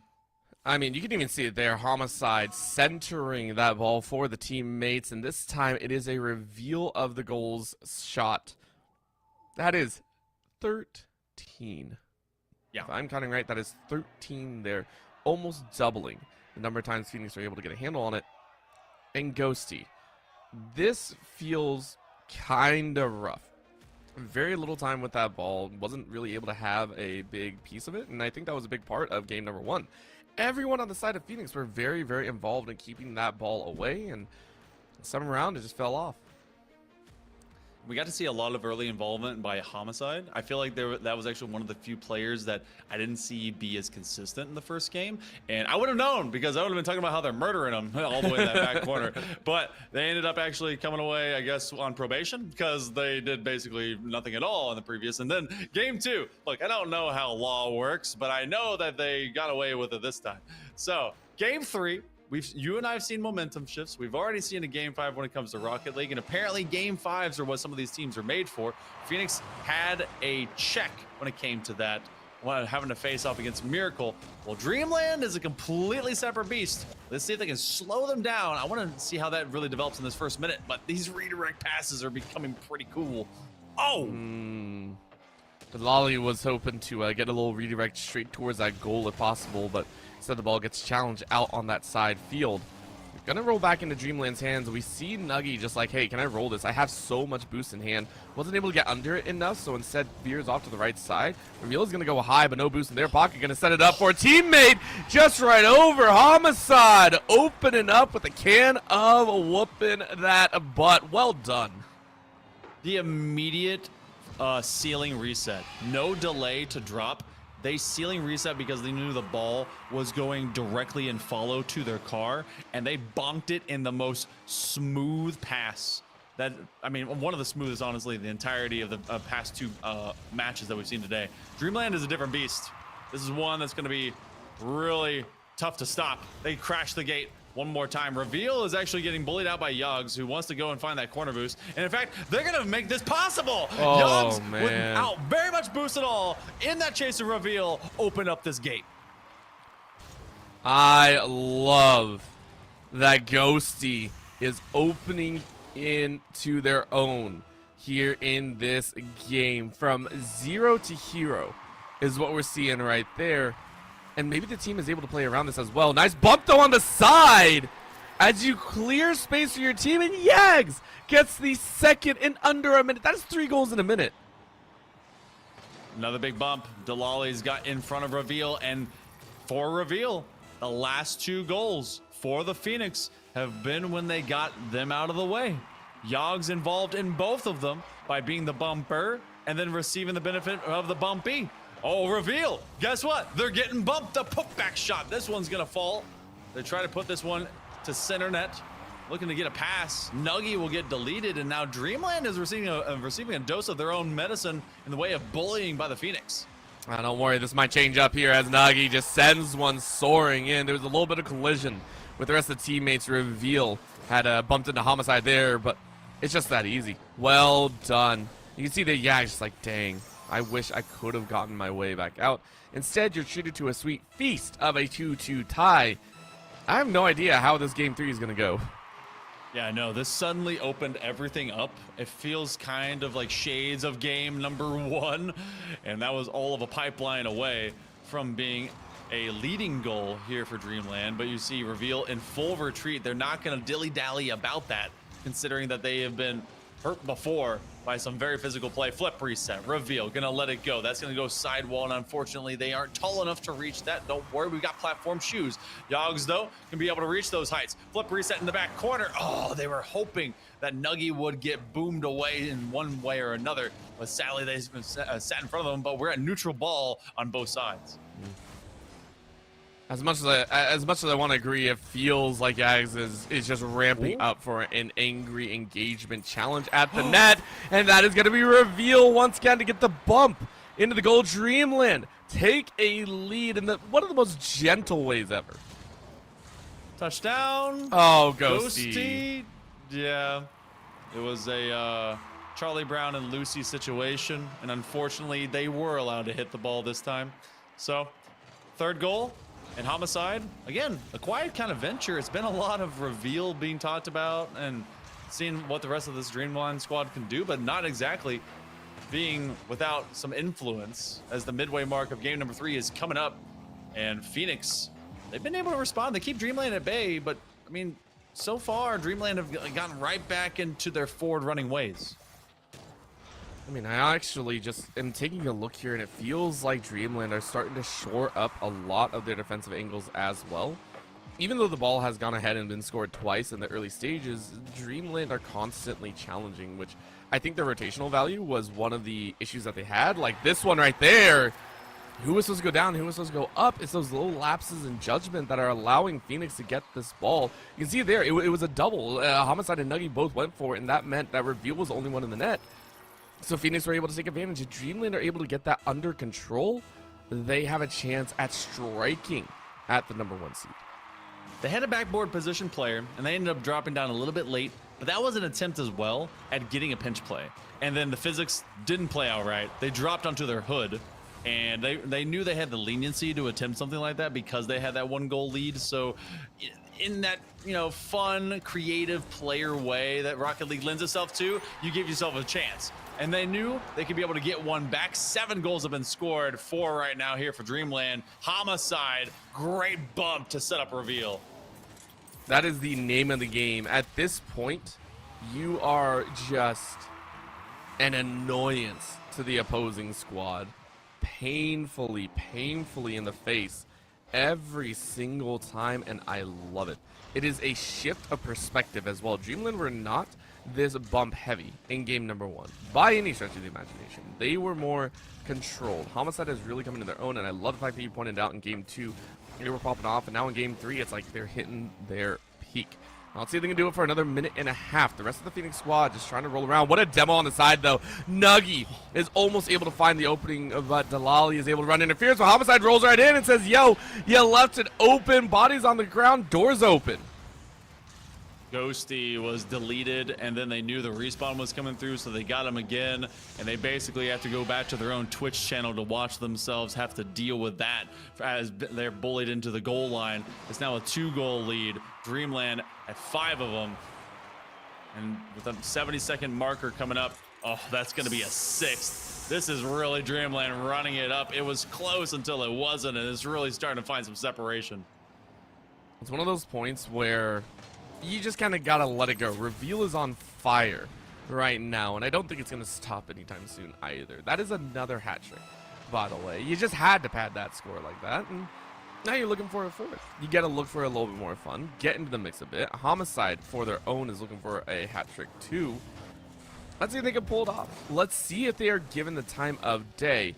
Yogs, of course, just like, yo, we need to get something here. We need to try something. We scored at one point 3 total goals before in 1 minute. Maybe you can do that here all by your lonesome. Delali goes ahead and drops Homicide out of this race, but it's not going to do too much as Reveal takes it to the left side. Challenge, but Homicide is there to pick it up. High ball rolled down, challenged by Ghosty as well. Reveal in the side pocket, but weird angle bounce is going to be a slow roll forward, and it's easily taken away. So no extra goals. At least that's what Phoenix is saying. I'm loving the kind of chemistry that's happening in real time between these two squads. Phoenix and Dreamland, feels like this one's going to be going to a game 4 with an absolute just barrel of momentum on the Dreamland half. Nuggy trying to win the 1v1. Delali's is not going to let another one through. No bonuses like you said, but there's been tons of bonuses apparent already on the pitch, and it will be on the scoreboard. Ghosty with maybe 1 extra. They're going to let that one flop into the back box. Dreamland are rising sky high. They're on match point.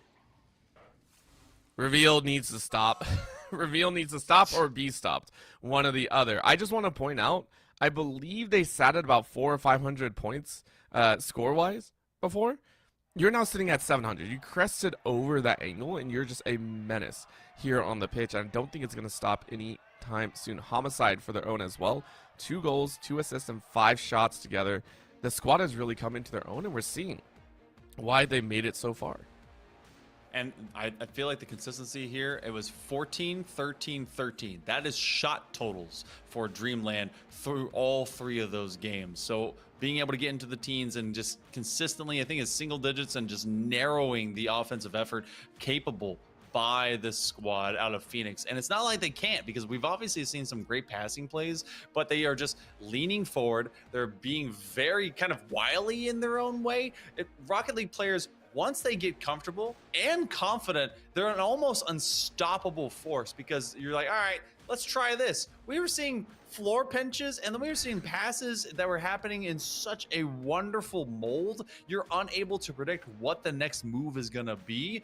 And they say checkers, they say chess, they say backgammon, go. And then all of a sudden a Monopoly piece drops out as well. What game are we playing? I don't know. Dreamland's dictating it. We go into game number 4 regardless. Let's see if they take this series. The grass may be greener here on this pitch, but I don't think it's going to be green for the side of Phoenix. They're going to be trying their best, though, to water and nurture their goals. Already on the offensive. Reveal hasn't been challenged in the air as much either, I would like to point out. Being given the time to try to drop that ball where they need to. Delali, though, running interference, trying to get that ball around and away. Left side of the pitch for them.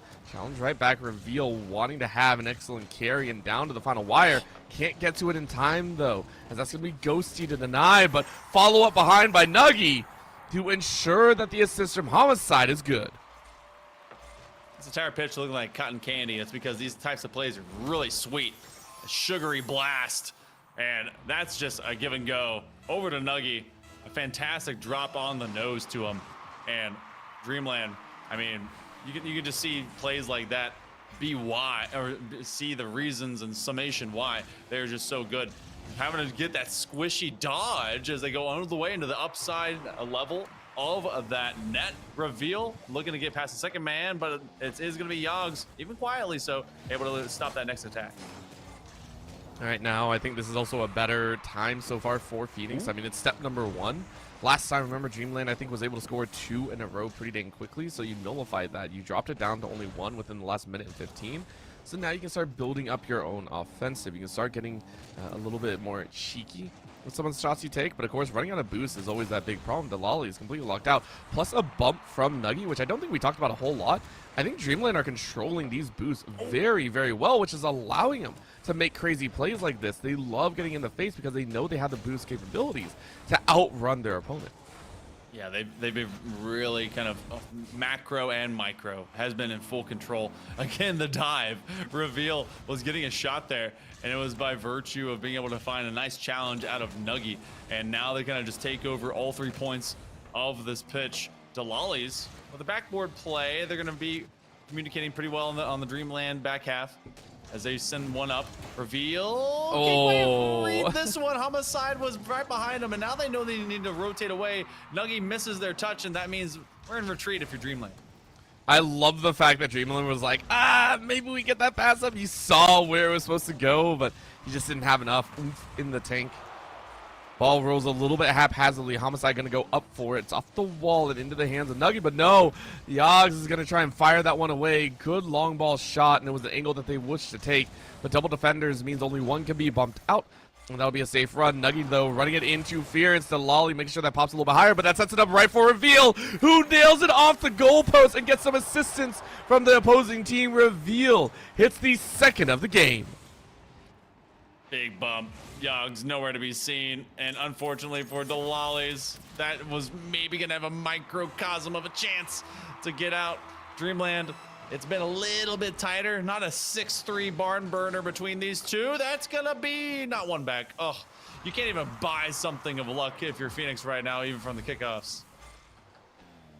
Oh man, Dreamland are just chilling though. As I swear, as soon as the second goal goes down, like all the weight seems to go off the shoulders of the team. Whenever you're +2 in any scenario, it feels like you have so much breathing room.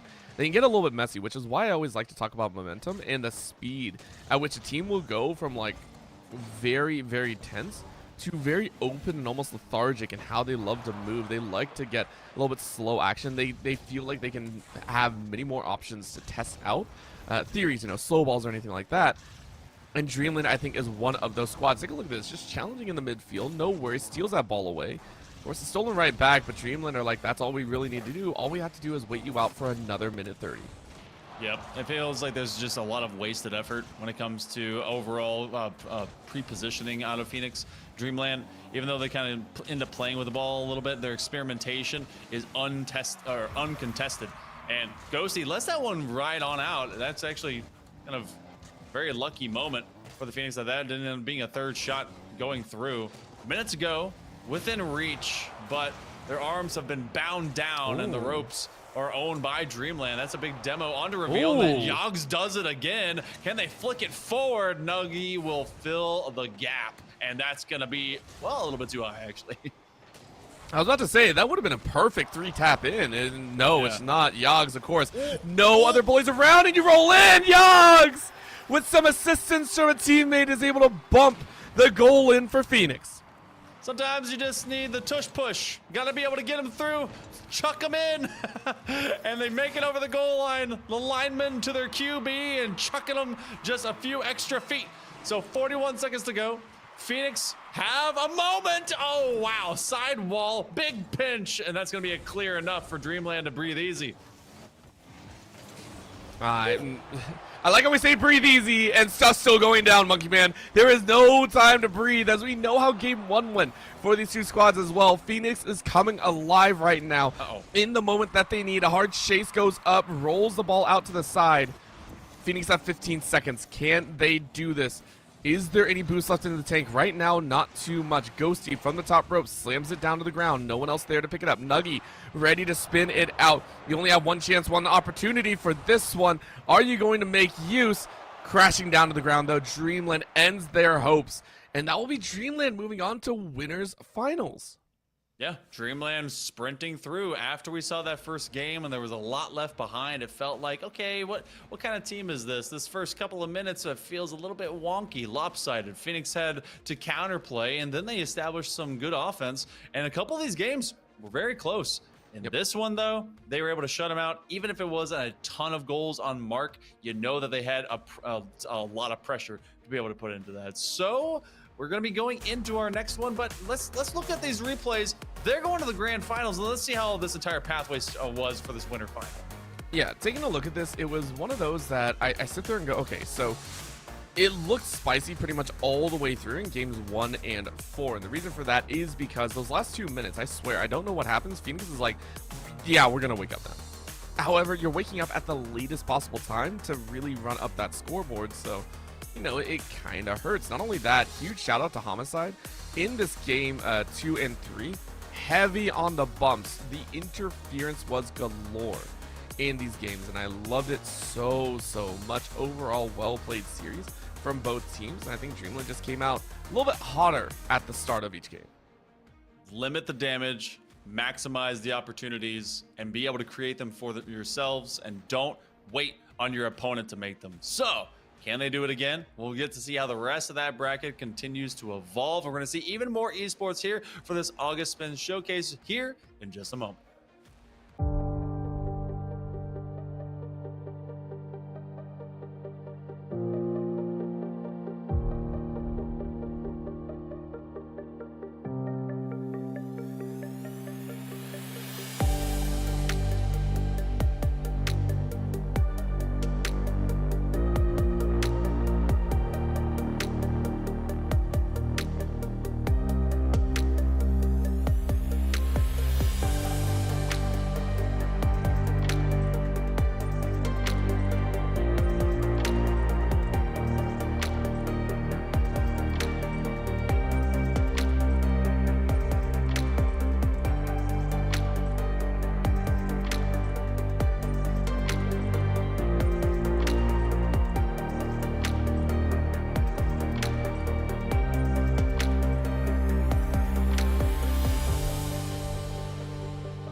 Revenge is a dish best served cold, but we're getting a hype, loud, and hot and ready going into our grand finals. A little bit of prequel wording there for you because it's a rematch going into this. I'm Hell Monkey Man alongside Orbital, and you have been very patient. Let's check out these matches. Let's check out the bracket. Let's check out where we're standing at. Orbital, it's Dreamland, it's Starlight. Look at the pathways these took trying to be able to get here to this moment. Oh, 100%. Rematch of the semifinals, Dreamland versus Starlight. We saw Dreamland in the winners finals be pretty soul-crushing at points. I gotta say, Phoenix, we were expecting them to really hype themselves up, and it's just like, dang, it hurts sometimes. But that just shows the level of skill in the current tournament, and that makes me very, very excited for this because Starlight in their own have made a pretty good tear through the lower bracket. In their matchup in the lower quarterfinals, just to give a little bit of an idea, Franklin Panthers, they beat them 2-0. And then in the lower bracket semifinals against Miracle, they won 3-1. So here in the grand finals, they are more than excited to get underway.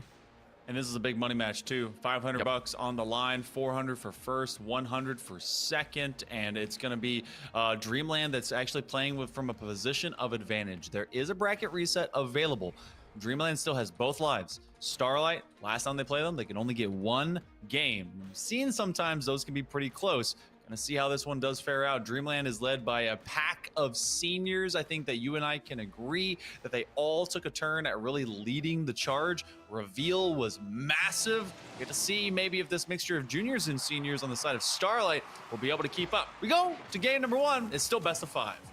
Taking a look at everyone on Starlight as well. We got Bear, we got Gnosis, we got Tiz, and this is going to be a good one, I think. Overall, already aggression out the gate, pretty simple aggression and simple. I want to say bullying. You can already see just a coalition, a conglomerate, just silliness abound as Dreamland quite literally force goal number 1.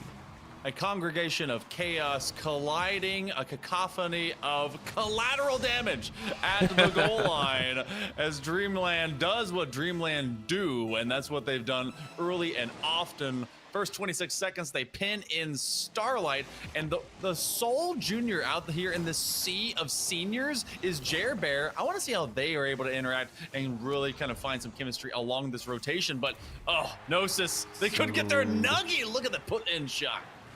And Nuggy actually, in our match that we watched in the winners finals, was actually the quieter, I believe, of the 3 members. Was just kind of there for backup. And that's appreciated. Whenever it comes to some of the high-tier play, you love having that anchor in the back line that can always give you a little bit of support. But this time around, showing up pretty heavily here in game number 1. And we appreciate that fact. So shout out to everyone on Dreamland so far, giving it their best foot forward. And Starlight, they got a little bit of time to work with as well. I mean, still plenty of time, 4 minutes and open. Nice little shot on goal is going to roll to the side, but the demo leaves Bear a little bit more control. Nuggy, though, quickly realizing that demo had left the goal wide open, so pump their wheels to get back on defense. Yeah, and you don't want to get caught in the cycle either. That was happening for a short second there by Dreamland. Bear is going to let this one at least be challenged out. Gnosis going all the way back. Reveal didn't have any extra boost or super adjust to this, and Gnosis is actually going to use the entirety of their tank, and that's going to leave everyone on this back end of Starlight in a very vulnerable position, but they do have a great seal the deal, a save there by Tiz. Homicide, who had a few games where they kind of came and went, and they're still coming and going, and they're going to be rotating and stealing some backside boosts that Starlight really needs if they want to try and start trying to surmount some of these counter plays. I think for Starlight, it's more just kind of figure out exactly what went wrong in the first series and then kind of work your way from there. At this point, Dreamland are getting very, very physical, and they're ensuring that a lot of these plays are not being run like they want. Take a look at that. Challenging at the open onset, just bumping them out, ensuring that ball does not go the way that they want, and then looking for that aerial. But at the current moment, that's almost a 2-tap. Not going to happen. Reveal rolling down the way. Can you get it over Tiz? No, you cannot. Homicide quickly rolls back on defense as Nuggy's going to try and carry it for their own. But again, Bear ensuring that nobody gets a clean look at the goal, and instead it's going to be another scrap fest as we enter into halftime. I love the fearlessness that we get out of Dreamland at times. It feels like even before they have enough boost to support it, they're already trying to flash the mechanics. They're really looking to just force Starlight to have to answer to all of it. And then they thread the needle. This ball was caught in the midst of possession and procession by Starlight. Everyone congregated into that corner, and then they were caught just breaking too hard. That hurts. That hurts. You gave it your best foot forward, and it did not work that way. Dreamland, this is their signature number back in the winners finals. As soon as they hit 3, it felt like they were unleashed. Felt like the entirety of the team just had a massive weight taken off their shoulder, and they just went ham. They got silly with it. They started to float those solo runs. They started to look for those pinches just like now, as that's going to be a touch into a roll reveal. Let it go for Nugget to try and carry in, but instead it's dropped to the side. Now Homicide looks at an almost open net into the corner if you can, and you do. Beautiful job there. Saw Tiz a while off, but knew they were going to beat him to the punch. It was a courageous challenge. They didn't even have to put forth much extra effort to just get the pick of the pocket there from some Starlight players. And Starlight now, at this point, a 4-0, it's not a done effort because there's still a lot of time. You can score on average once every 30 seconds to be able to keep yourself in this. But you also recognize you need a goal just to simply kind of remind yourself that you can play under that offensive half. It's been so difficult for them to proceed up into the midfield and begin anything, and they do at least find an extension. Reveal will catch it. That's a lot of boost that we can see on the side of Dreamland, and that's why they have to start working through them a lot more physically. Good aggression there to at least clear the goalie, but this one's still at midfield again. I mean, this is just one of those difficult pieces to kind of swallow here. In a minute 30, you are looking at dire straits, and you're not even really in control of the ball. Homicide just gently rolls it past. Gnosis can't do much. Nice glide in, though, as you're able to, gently tap it over towards that edge, and the goalpost becomes your friend. Gnosis sending it high, hoping to roll under, but no one else there to catch it. And all of a sudden, it sprints right back towards that goal. Nuggy doesn't want to take the goal away from Homicide, so it's going to be 5-0. Starlight really going to have to regroup for game number 2. Look how different this is from what we saw in the semifinal that we got between the Phoenix and Dreamland. Dreamland was just struggling to get it beyond the pipeworks there on the back goal line. And I feel like some of that was from their own devices, a little bit of accuracy, and also just kind of finishing the thought process that you had at the very end of things. This time around, the thoughts are meeting end to end, capital letter to period or whatever is going to end it, sometimes exclamation points just to make a greater impact. 45 seconds to go, and Starlight has felt that impact. And this is one they're going to have to stomp out going game 2, but even with this shot, Nuggy's like, all right, Gnosis, that one has some heat. I'll let it in. Yeah, Gnosis stealing a line or two from the Dreamland squad, just saying, hey, all right, I can score as well. It ain't too bad there, but it definitely is one of those pieces of Starlight. It's a consolation prize at the end of the day. You're in the grand finals. You have to expect the competition to be fierce. And at the end of the day, that's just how the cookie crumbles, and you're pretty dang happy about the fact that this is a best of 5. 30 seconds left. Ooh. It's just a quick little roller. As Nuggy's like, yo, I can do it too. Watch this. Yeah, this one's stuck to the ground, and some of these are the most difficult to actually get done. Gnosis has to go sprinting, and wow, that hit stripes, and then it hit the back of the net, and then we got pistols coming out of it. So now we're one off, and the key dream here for Dreamland, they want Brazil, and at minimum just to be able to have an extra meme to add to the pile. So Starlight, hey, I want to see them starting to connecting on some of these passes. We haven't really seen much of that. Look at the bullying happen in the reveal, but even then they recover. Rest of the team, as soon as you put too many marks onto reveal, the rest of the team of Dreamland is able to really take off, and that's the mark of a good player. But Jer Bear getting into the mix as well, has had 5 shots on goal, so honestly, not for want of trying.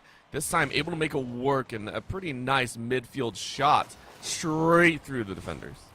They barely make him jump just a little bit too soon, but that ounce of difference is going to become a pound of at least finding some success. So if some of that can manifest just a little bit earlier and a lot more often for Starlight, this is going to be a much tighter contest. But Dreamland, they kept that one anything but a dream. Reality struck, and Homicide actually comes up with 4 goals. Wow, 4 out of 6. Big 66%, fastest math in the West. You'll find it here. And again, 14 shots. They continue to be consistent about that 13, 14 shot mark there that really keeps Starlight on their heels.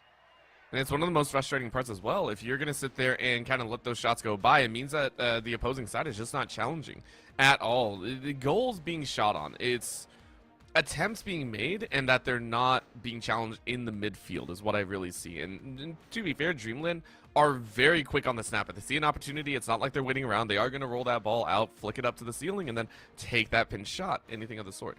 They know how to create their own opportunities. For Starlight, though, they're running a little bit slow at points, I think. They're getting challenged. They're getting the ball snuck away from them multiple times, and you have to learn how to kind of trap that ball if you want to get a good pass off. You mentioned that, we're still waiting for those passes to connect. Let's be honest, when you're getting bullied and bumped even before you're trying to pass, I don't blame him. I don't blame him for having struggles there.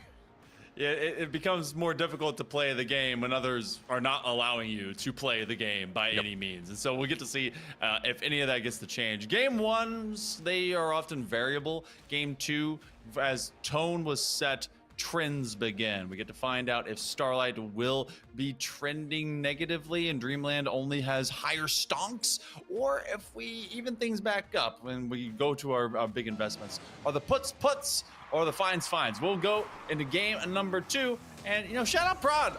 I love me some Aquadome. I like that this is your game 2 map.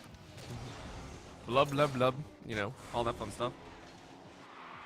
I still would love to see a map where they're actually all underwater and it's just infinite boost, because you're literally just like a jet ski running around. That would be hilariously great.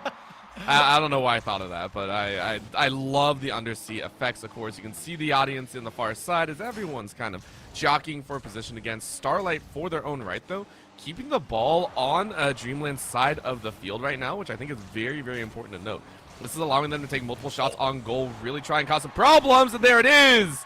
Tiz making it look good. I was just mentioning the amount of pressure that Starlight were able to throw down, and they make it a reality. They end up sending 2 right there at that near side post by Dreamland, and they were considerate of the idea that Starlight, after the initial touch, was going to have someone crashing in, and double efforts ended up leaving that ball in a very vulnerable spot on the goal line. So job well done by Tiz as they finally break ice, and not after 6 goals have been scored. Flip reset, Gnosis leaves that one up, and Bear wants to keep this one upfield, and so far Starlight has really snuffed out this Dreamland attack, but the 1-2-3, let's see if this continues to progress upfield. Ooh.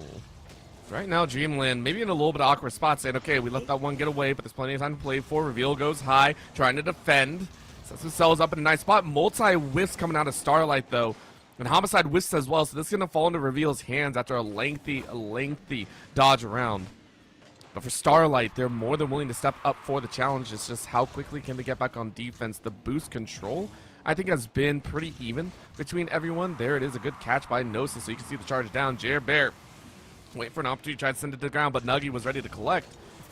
It feels so far that jockeying leaves everyone pretty high and dry. Gnosis even getting bumped out of their pathing.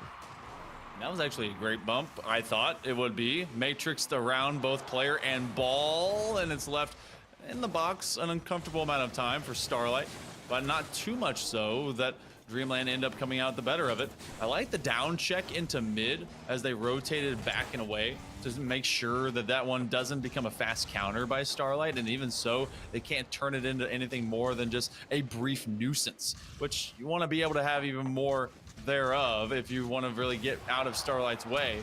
But Dreamland, you get a demo, Homicide kills Gnosis, and then this becomes at least a man advantage upfield, but now everyone's on the defensive line. Like her reveal was like, yep, that's not going the way that I thought it was. Homicide, though, going to try and set it up in the midfield. They've done this play 2 or 3 times now in this game specifically, and it's being read by Starlight. I do want to give them a lot of credit. They are denying that center easy pass up that they weren't able to stop in game number 1. So denying at least one tool has yielded a far better result than we assume output. So Dreamland now had to find another angle in reveal so far, getting a chance here, but the back wall might be the home. But Homicide, once again, not able to collect, and it's bounced right back. Starlight, very fierce back and forth right now, containing their goals as that's above the defenders. Tiz Solo Bolo makes goal number 2. This all started because of a bump that was on the third man of Dreamland, and ever since then they were left running and chasing off of that possession. 2 goals. Starlight has made this nigh impossible for Dreamland to be able to go and get a few surplus of shots. I think this is gonna be the first time that we've seen them on stream here actually come out less than 13. That has been their average amount of shooting totals, and Starlight, I mean, even if they end up getting to that, they've been able to post up a defense that Dreamland cannot solve the puzzle to. Hurts to say, but it's the truth right now. Dreamland are getting choked out here. The nightmare is encroaching as the stars shine bright. And Jerbear is just waiting for that opportunity. Third shot, no goals, but it's the pressure that really matters. Going for another as Gnosis bounces off the back wall, can't connect, so it veers off to the right. Good collection into the mid. And now in the middle of the pitch, Dreamland waiting for a chance of their own. They only got a minute, really, to be able to fight this one off. And honestly, I can see Starlight holding on to this extended lead. Everyone all folded up. Homicide turned on that corner boost. And now, as Reveal gets demoed, we have not seen a lot of Reveal here lately. Nuggy's able to find the adjustment, and then they have Homicide right behind him. The defender, I think that was Tiz, has been so difficult to navigate. And then they get a third. That's the hat trick. And I'm pretty sure that's going to be the nail in this coffin. Game number 2 is going to end up seeing us in 47 seconds with a tied series. What a bump. Gotta love it. Starlight coming out with some heat. And there's a lot of times in these series where we see teams, it just takes one loss for them to basically sit upright in their seat. Eyes turn on. They drive into that zone. And the opponent can do nothing. It's always kind of that who's going to step up, how far are you going to step up, and then how far are you going to let the opponent step up on the stairs. It's a constant back and forth. It's very rare that we see teams actually regress once they're kind of online, if that makes sense. Reveal gets a demo of their own. At this point, it is just that final nail in the coffin. Dreamland watching this game slip by and looking towards game 3. This one's going to be on cruise control. They'll find their jet skis 20,000 leagues under the sea. Believe it or not, this is probably just like 50 feet offshore. We'll check out all the geography and away from salty shores, but this one is just going to be an extra bit of salt in the wound as Dreamland, they will let this one go by. Starlight finds themselves in a tied series going into game number 3. Oh, man. Take a look at that. You are 100% correct there. Just under, or actually 10 on the dot. For Starlight, but Dreamland, look at that. The starkest difference we have ever seen in attempts on the goal. Not just that, Homicide, 0. It felt like touches on that ball. I mean, Starlight, they had that mode run down saying, yo, we know what you're going to run. We're going to deny you every chance. They knew they had to be a little bit faster on those reads because once we saw Dreamland with open space, it was over. They were allowed so much development, especially for passing, for getting bumps, for really dominating from the perimeter. That time, 3 shots. They were averaging 13 to 14 shots for every single game we saw them in the previous semifinal of when they were on broadcast. Actually, no, sorry, not semifinal, winners final. And that's why they were in the grand final. This time around, maybe this is just a repeat. We didn't get to see the match that was played actually between these two in the semifinal. It was 3-1 series. They've given them one. Is this going to be a bracket reset? You have to do it in this first best of 5. Starlight looking for some sweet vengeance. Dreamland wants to do the same thing here with some recency, but they could turn it right around. No one able to touch the ball. What? Oh my goodness. Oh no. What's going on here? Look at this, by the way. This was a weird little pinch. Honestly, that was Gnosis going crap. That sucked. That's all it was. That's all it was. I can't even put that on Starlight. That's just a rough one to open with. Yeah. Everyone thinks that the other person is getting it. It's the greatest Canadian standoff in America that we've seen in a while. So, early team pinch, 6v0 to make that goal happen. As Dreamland will take profits. Flip reset pass to try and set things up, and Nuggy decides to half flip away. They don't want to engage on this bouncing ball. Felt like they weren't able to contain it if they were able to get that first touch, but now we've already gone into an attacking pattern, and that's a big clear. I think they're going to be able to really, really lay down some pain here. Take a look at this. Right now, Starlight carrying that ball forward. They usually pinch all three in front, but Bear sitting down in that mid, ensuring middle field is controlled. But they're going to let the ball go to the wayside. I thought it was under control, but no. Homicide ensuring that this might be a Homicide itself. Bounce out to the middle. Reveal was ready. Good challenge once again in the air, and Gnosis picks up that scrappy ball. With no boost, though, you are having a difficult time trying to challenge in. Only gets 10. You can't really do much with that. So Reveal coming in from the left side angle, tries to roll it to the bottom left. That's not going to happen. Homicide says, okay, no worries. Let's try again. Reveal, second shot on goal, went high, double tap, right in front of the net, and it's not going to work. Homicide picks it up for a third time. This time around, Starlight ready for a chance at their own offensive play. Too much power there. That was actually had a chance as they isolated that final goalie onto the back corner. Oh my lord. And then one effort ends up having to be a Herculean style save. Reveal wants the double pancakes and they ask Homicide to careen through. They don't crash through the gate completely. Too many players for Starlight, or rather that defense that they're posting up, to be able to get beyond them. And Dreamland, I mean, they had, what, 5 or 6 separate shots just in the last minute, and they couldn't be able to add another score. Pain right there. This is, I don't know what happened, but it feels like we reverted back to game number 1. Dreamland, full control of what they want to do, just kind of denying any of these opportunities, and Starlight, shots going just a wee bit wide. Take a look at that. Gnosis, literally only one save. That's all they've had so far. Another chance on goal as Reveal puts their 4th shot on their scorecard. Are they going to be able to do anything more, though? This is still a 1-goal game. This is still going to get very nasty if things are not alleviated. Bear getting challenged on that left side flank. Tiz finding an open spot, but bumped heavily out of the way, so they have to quickly get back into rotation. Nuggy setting it up for Reveal. Good block coming out from the backside by Gnosis, but it's still another touch. Nuggy sends it to the corner, but it doesn't land. Reveal trying to get that one in. That's a demo. Gnosis, beautiful job denying a 3rd shot.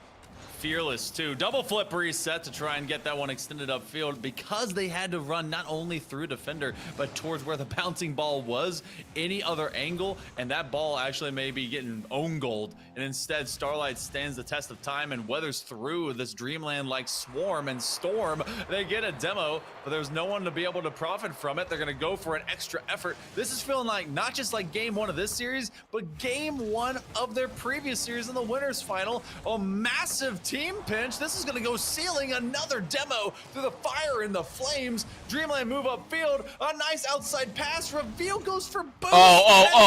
Oh. It took a symphony of movements, and it's once again Reveal to reveal the 2-0 lead. It was so beautiful. From goal to goal, coast to coast. Dreamland made it happen. With the 2-goal lead, now you're back in that comfort position. You don't have to get too messy with it. Of course, that ball drop might be a little bit of a catalyst to start things back up. Minutes left. This is doable. Pinch against the wall, but the ball streak's high. Gnosis aiming to get a touch on it. Good block to come out here by Dreamland. Ain't nobody had boost in that moment either. Dreamland is going off of instinct and good reads. Oh, and they're getting all these takeaways. Starlight, they stood up for defense, and now they've got to be able to progress into some offense. 2 cars fill the same upper 90 gap, and now Homicide playing a little bit of extra clock. The more they can be able to bury this to the perimeter, the more difficult it's going to become. That's a free net, and that's going to be a bouncer. Ooh. So Gnosis gets 1. They cut this lead, and they have just enough time to find another. I mean, just enough, though. This one, it goes back to how they scored, I think, back in game 2. Just heavy investment to the front of the goal. Just how hard can we force chaotic movements? And then you gamble on getting the goal out of there. So very, very well done there. There it is again, though. Collapse in the middle actually goes Bear and the rest of Starlight's way. Reveal on the top ropes, though, saying no, you're not going to get that one for free. Huge boost pack picked up. You almost might be able to solo this one out, and Bear comes in from the side to deny, but Nuggy comes in with the second. Do you get a second touch? No. Reveal was ready again! Trap card's been revealed, but it's immediately nullified by a counter trap card, and its name is Reveal. Straight center net, everything on target. No one dies to the missiles, but that means they all get a front row seat to watch that one go through. Starlight They're going to have to score something from this kickoff rotation, and it doesn't look like Dreamland is going to at least allow that to occur. Reveal isolated on this back corner. They're going to have match point walking into game number 4. It could be a return to a recent historical outcome between them and Starlight in the semifinals. Get to see how close that does come. Dreamland, they take it 3-1. That was way closer than I thought it was going to be. I'm not going to lie. That was way closer than I thought it was going to be. Looking very, very spicy. And Dreamland, it took them a good 2.5 minutes to really wake up. I think that first goal that came down, it was well played. Reveal had a really nice solo kind of movement in, but it wasn't really enough. At the end of the day, Starlight were still putting on a lot of pressure in there, and I want to give credit. Again, from game 1 to game 3, this has looked much cleaner. It's those rare balls that get through, and I can't really fault them for that. So Starlight, want to see him pick it up one more time, get a little bit more offensive in the nature, and I can't even say that because they have been offensive. Like, literally everything they're doing is just like a constant chess game that both teams are currently rounding each other. That's very true, but it felt like it was not quite a full chess game. It felt like they were just playing Crossfire. With I know that some of you were never saw the 90s. That's fine, but it felt like they were constantly just chucking pieces through the middle of the board, and Starlight was catching them all for a long time until eventually their hands were full. And Dreamland, well, they were just kind of free to let loose and let live. So Starlight needs to engage, needs to get their offense started, and honestly, Tiz has been one of those great moments of light for them. Massive bump, and what a save! That one found by Gnosis. I mean, Nuggy, I feel, was hoping to bump that one in a little bit faster. It just kind of floated down, and that's what allowed for that save. Beautiful pickup there. That could have been that game-changer moment. Once again, you sit there and go, hey, what's the big moment? But there it is. That's a carry in. Streaking off from the side, though. Great block to come in to save from Tiz to ensure that the first goal is not under a minute. Well needed in the same vein because Dreamland are on the high. Aggressive Nuggy trying to get a flip through center. It's not going to work. Reveal. High bump. Can you get a second touch? Tiz flies right by. Little bit of a gap. The trap is not going to work as well. Bump over. Gnosis, and in goes Nuggy. All three of Dreamland able to make the dream work and score goal number 1. No one's going to appreciate how close this ball is to the wall, and knowing that you still have to find just enough of an outside bop to be able to make sure that it goes left, as still Nuggy did it in stride with pace and made sure to not waste that chance. So it was outside the first minute, but Dreamland does find first purchase, and now Starlight, they're starting to step up to the plate. They do not want to let this one just go simply into Dreamland's hands because they have that bracket reset to have to work through. They're going to bring some of this fight, and they're already forcing some of these resets on rotations via demos and otherwise. It's just that overwhelming force is what's kind of coming out here. Homicide on the top ropes, though. Huge air challenge, denying that tool. So Starlight had to go back to the drawing board. And I really like that. It can be difficult. It's a gamble to go high, because if you go high and lose out, all of a sudden you leave your teammates in a 2v3. It is problematic, to say the least.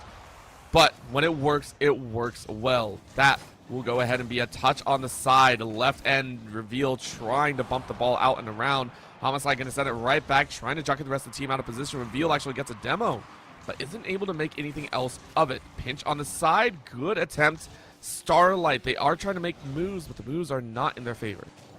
I love the team call to try and drop it to their teammate's nose just on the outside of that box, and now they look to do the same thing. Homicide helps Starlight out. Ends up being a counter team pass play over to Tiz, who doesn't have to use that flip reset. Double commit, both sides. They send numbers. That's 4 players all up in the same way. That one on target, but with not enough power and pace to be able to outplay them. And yet the placement on that goal line, chip shot, they leave it for Homicide. It's Reveal that's called off, and now they don't have any boost. Tiz is all the way in that back line, and they're trying to steal everything in the corners of Dreamland's half.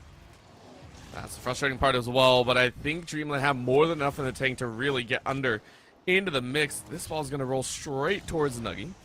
Collects on top of a boost as well. Reveal is going to deny a second attempt. Third might be the charm, but high on up. Homicide being that kind of in-between. Once you get challenged once, doesn't ever... I feel like it doesn't happen that much often more. Reveal goes ahead and collects, means to keep it inside of the mid, a little bit of a flex out to the left side. And Starlight just kind of wondering how are they actually going to play this one. Reveal getting a chance on that ball, collects in. No one else from Dreamland, though, in the mid, so they cannot look for that goal. Less than 90 seconds to go. Starlight, they've limited the damage. In fact, they've done that by leaning forward. Dreamland, open net, reveal. Gonna try and make this read. It is so difficult to do. You have no idea how much that's gonna stick to the wall or bounce out. They made the best of that effort. Nuggy with a big flick, already to a pre-jumping homicide, and they murder the back of the net. Finally, after weathering their own storm, they get beyond Starlight and they find themselves a second goal. 3 minutes. 3 minutes is what it took, and I have no doubt in my mind Starlight are like, we can do this. In 1 minute, we can score 2. We are going to do it. That's what they're telling themselves, and I really, really hope they are, as that's a very close run-in. Gnosis was about a beat behind on that attempt at the goal. Tiz, of course, on the angle, gonna lose control of that ball. Homicide and the rest of them, Dreamland, they just gotta play keep away. 2 goals is enough to play however you wish. Pinch against the wall, reveal, lets it drop right in front of the net. It's not going to work. 40 seconds left. Starlight need a miracle as that's over one of the defenders, but no. Picked up by Reveal with a beautiful save to look to lock down this grand finals. Oh, the angle! And that will definitely lock it up and lock it out. It was a wonderful flip reset pass for Starlight to try and get things started. Reveal right here. It was a seal of the deal by Nuggy to make sure no one would interfere, but Reveal has been putting on an MVP performance all day long.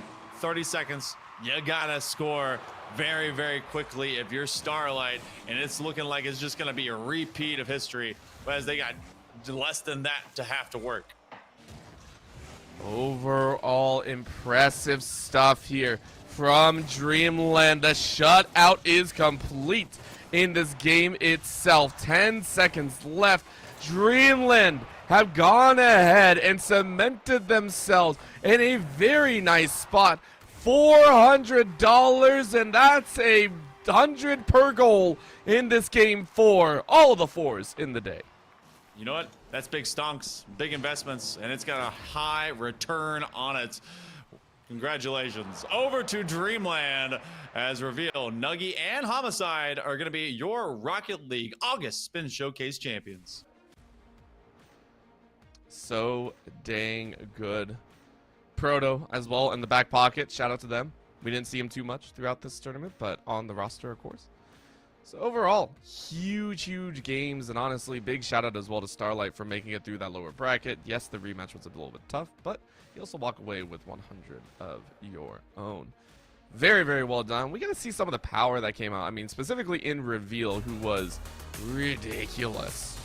Yeah, Reveal consistent all day long, and I feel like there was some times where the teams, especially when we saw them against Phoenix a little bit earlier, had to bully them, and when they did, that's when some of this team slowed down, but they were able to find other moments to really get both Nuggy as well as Homicide to really engage. And I mean, there's really not one of these single highlights that is without Reveal. So all of this group of seniors, you're seeing all of them bringing their best foot forward into this competition, and that's exactly why Dreamland is able to walk away with some extra cash, some extra pride, and maybe even some extra momentum that they may be able to bring into other spin showcases as well. How you feel about this squad of seniors and what recruiters can think of them before we go to break? I think one of the big things is Reveal showed that not only can they be a spotlight player, but they can shine the spotlight on others. Rocket League is a game of constantly shifting hats. You're either a captain, striker, defender, middleman, mechanic of the field. And being able to have all of those in such a stark contrast, I think is something that is very important. You talked about the ability to enable your teammates. We saw the reason that Nuggy as well as Homicide were able to make so many plays. That's also because Homicide in the earlier matches was the mechanic of the goals for Reveal. So the entire team working around each other. I wouldn't be surprised to see some of these players moving into the collegiate scene. So I think overall, just an amazing day of Rocket League. You know what? That's exactly what it was. And we get to see now ourselves spin and shift as we're going to take a short break. It's going to be the Overwatch side of this competition. Check it out with us in just a little bit.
takes only one click of being on the stream for my face reveal. That one's just for you, chat. We're getting into it. Orbital's dying, but we're thriving as we go into the grand finals of our August Spin Showcase featuring Overwatch 2. I'm Hell Monkey Man. Orbital, you have been dealing with me all evening long. I'm so sorry, but only one more match, possibly, to have to deal with me further as we go into our grands. Big bracket in front of us and a big finale forthcoming. Well, not just a finale, a rematch. Either way, in the lower bracket finals, we had Goombas versus Franklin Phoenix, and if you're watching the B stream, it was a pretty tight race there. Main thing to watch for, though, the fact that the party, a group of GM3's average, were able to topple the Goombas, not just in a 2-1, but in a 2-0, who, again, we watched the Goombas stomp through one of the earlier matches as well in the 2-0 fashion, so the tier list for the teams is kind of all over the place, but I'm loving it. So the Goombas are going to have a chance at a rematch here, hopefully getting that 2-0 dub back instead. We'll see how it pans out. You know, if they stomp to the Goombas, does that make it a Mario Party? We'll get to find out if there's some Italian stallions out there amongst this group as we go into another best of 3. This one still has bracket reset on the mind. It's still BO3, so there's plenty of work left to be done. We're going to be going into control first to see where all this kind of racks and stacks out. And, you know, we talk about a little bit of where these players are coming from. We got the ranks. We know the Grandmasters are out here along with some top 500s, and that could be a thin margin of simple timing of when and how long they're able to hold that. Monkey Happy, we know they were awesome to start things off. We're going to go to Lijiang Tower for our first control sets, and I mean, this could kind of be held either way. I know the Goombas love to be aggressive. Maybe some of that was punished when we weren't able to watch it a while ago. Well, maybe Monkey Happy just wants to go to bed. That's the other side of it. We saw in the chat there, Monkey Happy's like, bro, let me go to sleep. Let me go to sleep. Oh my god. It's not okay, so we're learning that gamers have no chill when it comes to we need to go to bed. Here we go, though, as you were mentioning, and I love the fact that you pointed out that overaggression can sometimes be punished pretty heavily, and I do agree with it. Go on. That's not Starlight, correct? No. I'm pretty sure they're okay, so we'll get that changed. I just wanted to double check. I wanted to double check. We'll get that changed, no worries.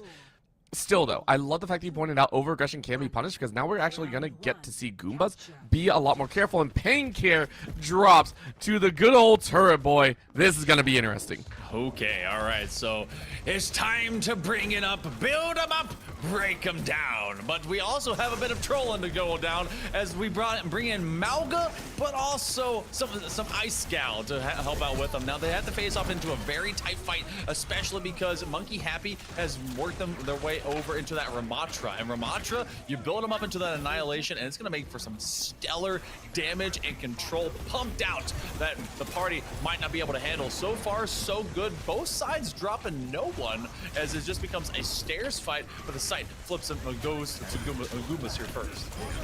Oh man, this is just chaotic flurry of blows, and the party is having a party, of course. Yoko happy to snap back on one. Quick take out of Pain Care. Of course, on this Reaper, you get up close to personal, and you're getting some heals on the backside as well. Chain on the Malga is just like, yo, what up, bro? I am the tank. I am the base Cooper. Falls up right behind, and Goombas are losing out a little bit. Even though they got first cap, it is going to be quickly taken back over at just 29%. And they're going to be rushing it down, rushing it back. They're going to try and make sure they heal all the way back up and just kind of keep themselves topped up. That Malga is going to be very hardy. We've seen Malgas really become a big scheme for trying to pump out some damage, especially if you want to be able to get up to that chain cage to be able to force them into that cage fight, rather. So Maze on either side is huge. The Annihilation is online. They also have that Matrix to pump out some extra damage. There's a lot of ultimates for the Goombas. Same to be said for the party, and they're holding this one down on sight, trying to be able to flip the cap right around, and they're going to be able to do so both basically at 30%.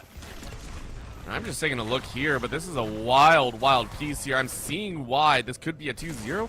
At the same time, I have a feeling their earlier matchup was much closer than the numbers appear. Chain is able to take a little bit of the util out, but grabs Monkey Happy on the back end, and that's going to leave a lot of the DPS completely vulnerable here. 4 ultis ready to go for the Goombas, but no one really available to use them, and that's going to lead to another team wipe.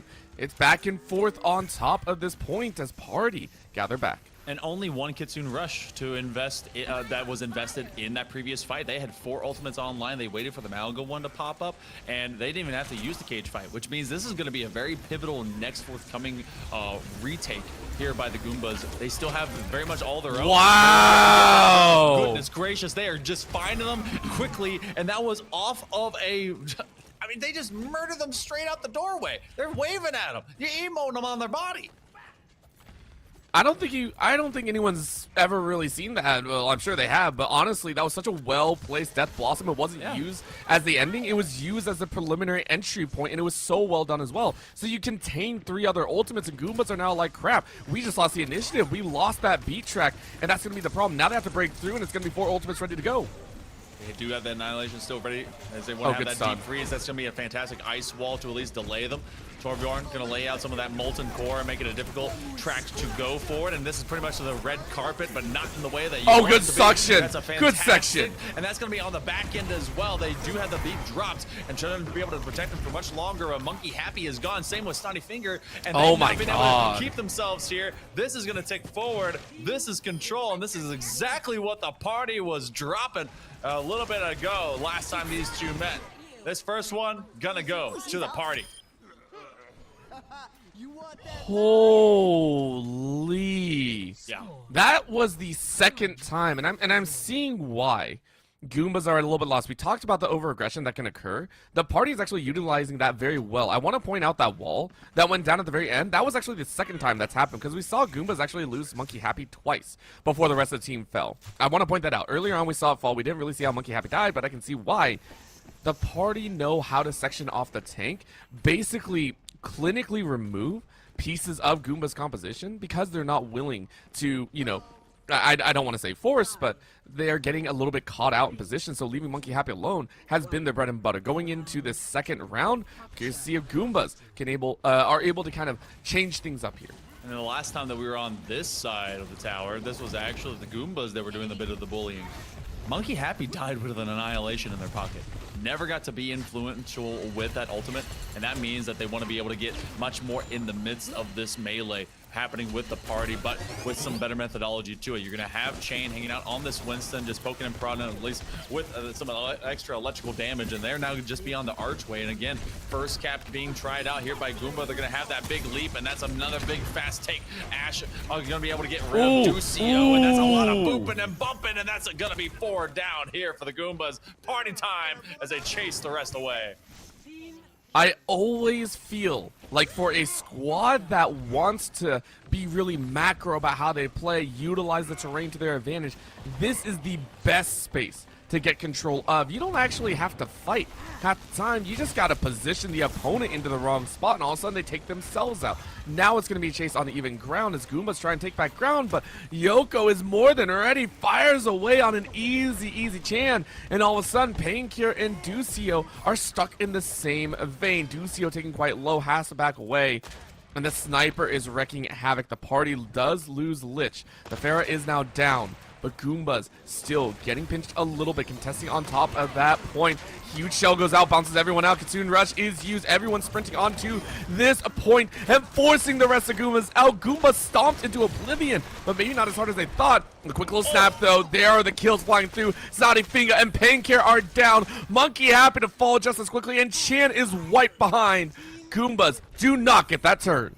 Chan is unable to do much damage at all. Tracers have to be very kind of sleuthy, very kind of stealthy in their own really fast way, and be able to pump out the double akimbo guns, and then find a way to be able to get influence in a lot of quick damage. Did neither, and in fact, it's been so much the same, much better for both Lich as well as Yak 41. And now as they kind of trap him inside of this early lobby, you know it's just becoming even more painful for the Goombas as they want to be able to find some kind of a heal onto sight. And it hasn't happened yet. You have Ducio and Snotty Finger down. That is both of the healers, and now everyone's kind of left on a last resort effort. That's why the Primal Rage gets popped, trying to just unseat the party from their venue. At this point, Goomba's getting a chance. Beat Drop only grabbed 3, so Yoko is a little bit dangerous. That's still the power that they want, and somehow Lich is able to fire through. That's 2 down in turn of 1. Goombas losing ground. Their beat drop only grabbed 2 because Monkey Happy is unfortunately distraught. There is not a chance in the world as the party rocks on team kill number 3 as the party takes game number 1.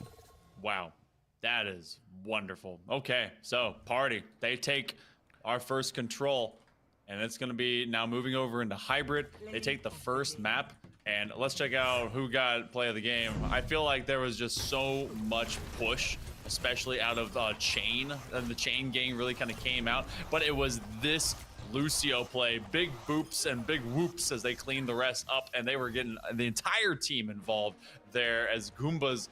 Well, they really never got to stand on site and didn't stand a chance. So we go into hybrid, and it's now championship point, at least for our August spin showcase here. And this could very quickly just be a 2-0, and we're out the door. It's a wild bit, but we are seeing those pieces come together. Goombas, they have the mechanical skill. We know that for a fact.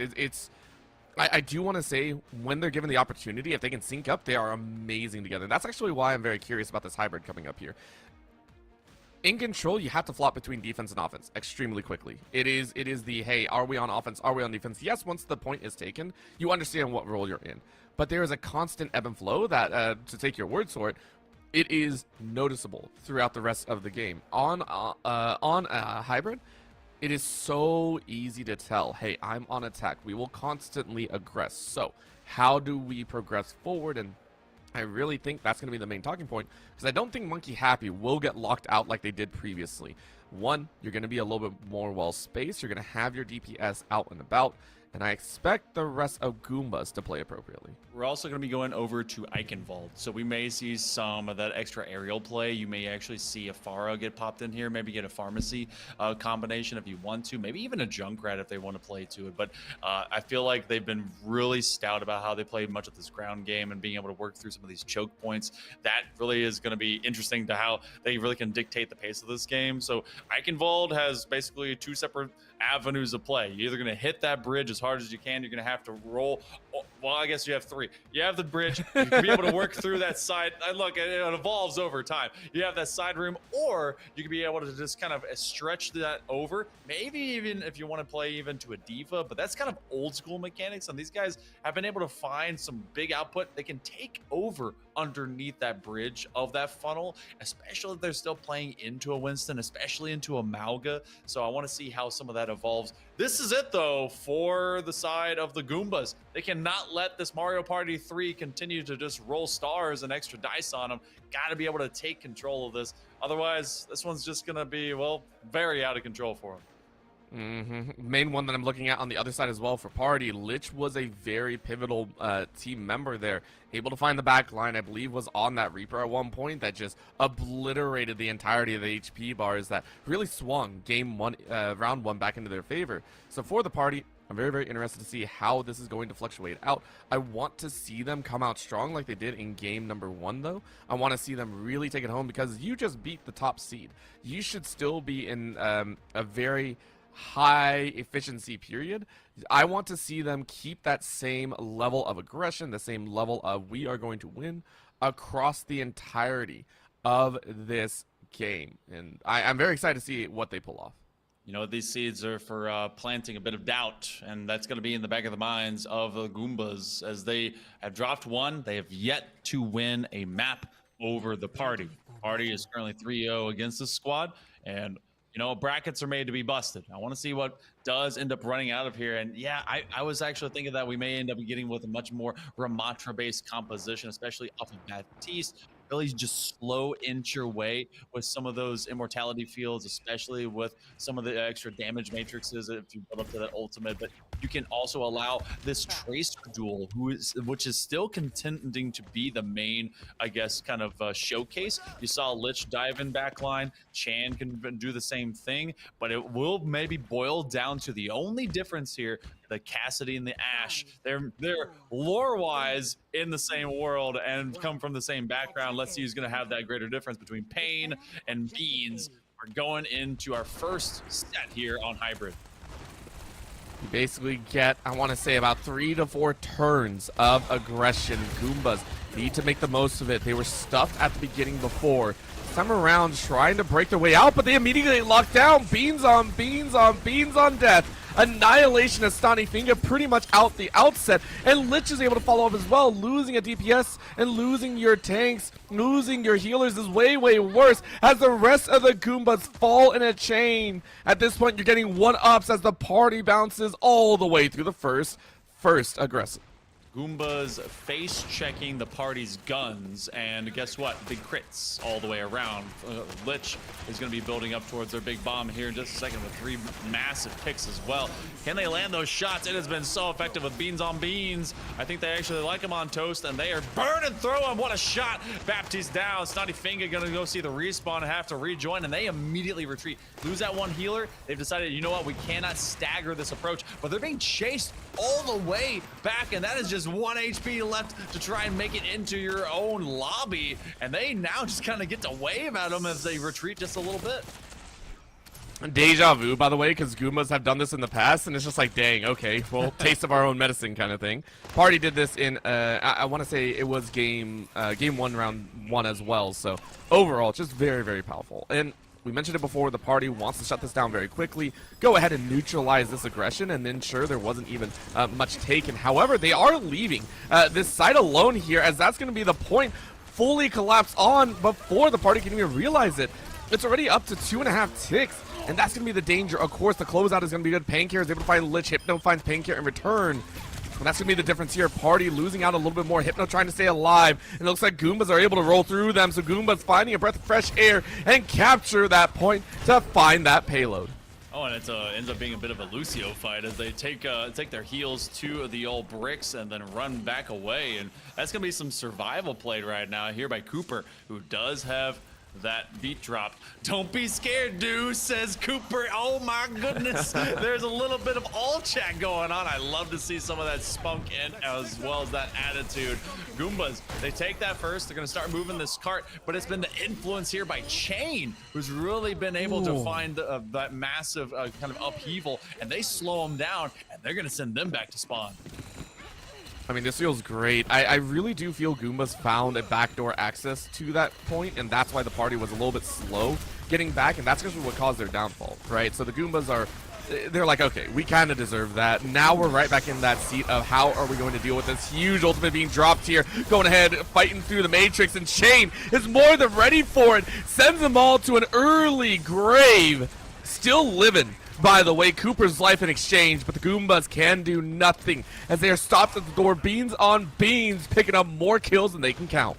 This Hypno pocket healing onto Chain when they used that Annihilation was just so ridiculous. You're not able to move out of your own spawn right at the doors and shooting you through it. You do get a big snipe. Pain has been able to find a couple of those. They got it onto Lich a little bit ago. They do so on the Beans, who will be sent back, and that's going to be the damage influence difference, but Chain just continues to go for the healers and jump in that midline. Ducio now dropped out, and that's going to be the immortality field that will be put up. A little bit of extra damage as they step beyond that just to be able to get to the cart, but this cart is stuck. It is 3 wheels busted, and there's at least 8 of them, but none of them are spinning. They can't get this thing to move forward here, Orbital. Nope, it's stuck. I never thought a hovercraft could get stuck, but it's stuck. And it feels so bad. The party locking him down here. However, the HP bars on the party are actually quite low. This is going to be a problem. Hypno is almost dead. Gray Shield to come out to keep him alive for a little bit longer, but Monkey happy doing some work here. Huge beat drop saying, yo, let's push. The hard shove finally working the Goomba's favor as the party has to retreat. That is one of the toughest parts to be able to get beyond, and you do see Hypno. They're going to take themselves out of the play. They're going to aim for the reset, and they do hold what I think was like a 3.5, 4-minute timer for about 2 straight minutes. So they bleed a lot of that clock before we get to any kind of checkpoints. They're going to have to round all the way to the big bridge here on Eichenwalden. The party's going to be feeling good. There's a little bit of extra spice in the chat, and you do see this one with Hypno trying to just at least fend them off and start building up onto that meter, see if they can get some of that Matrix built up. But man, how deep diving these Ramatras are is really going absolutely ham, and Lich finds Pain. That's a bit of revenge for themselves. I love the fact that Party is pretty much always able to recoup. They don't let a bad fight really shy away from going aggressive once again. And look at that, blowing through HP bars. Goombas lose 3. Chan has to retreat. Painkiller now on a sniper. And that's not exactly the greatest DPS that you want, but it is good to kind of stall out and at least be able to recoup your losses a little bit faster. However, only 1 minute and 15 left on the clock means you get maybe 1.5 turns here. And the Goombas, they're only going to have 2 big ticket ultimates to work with.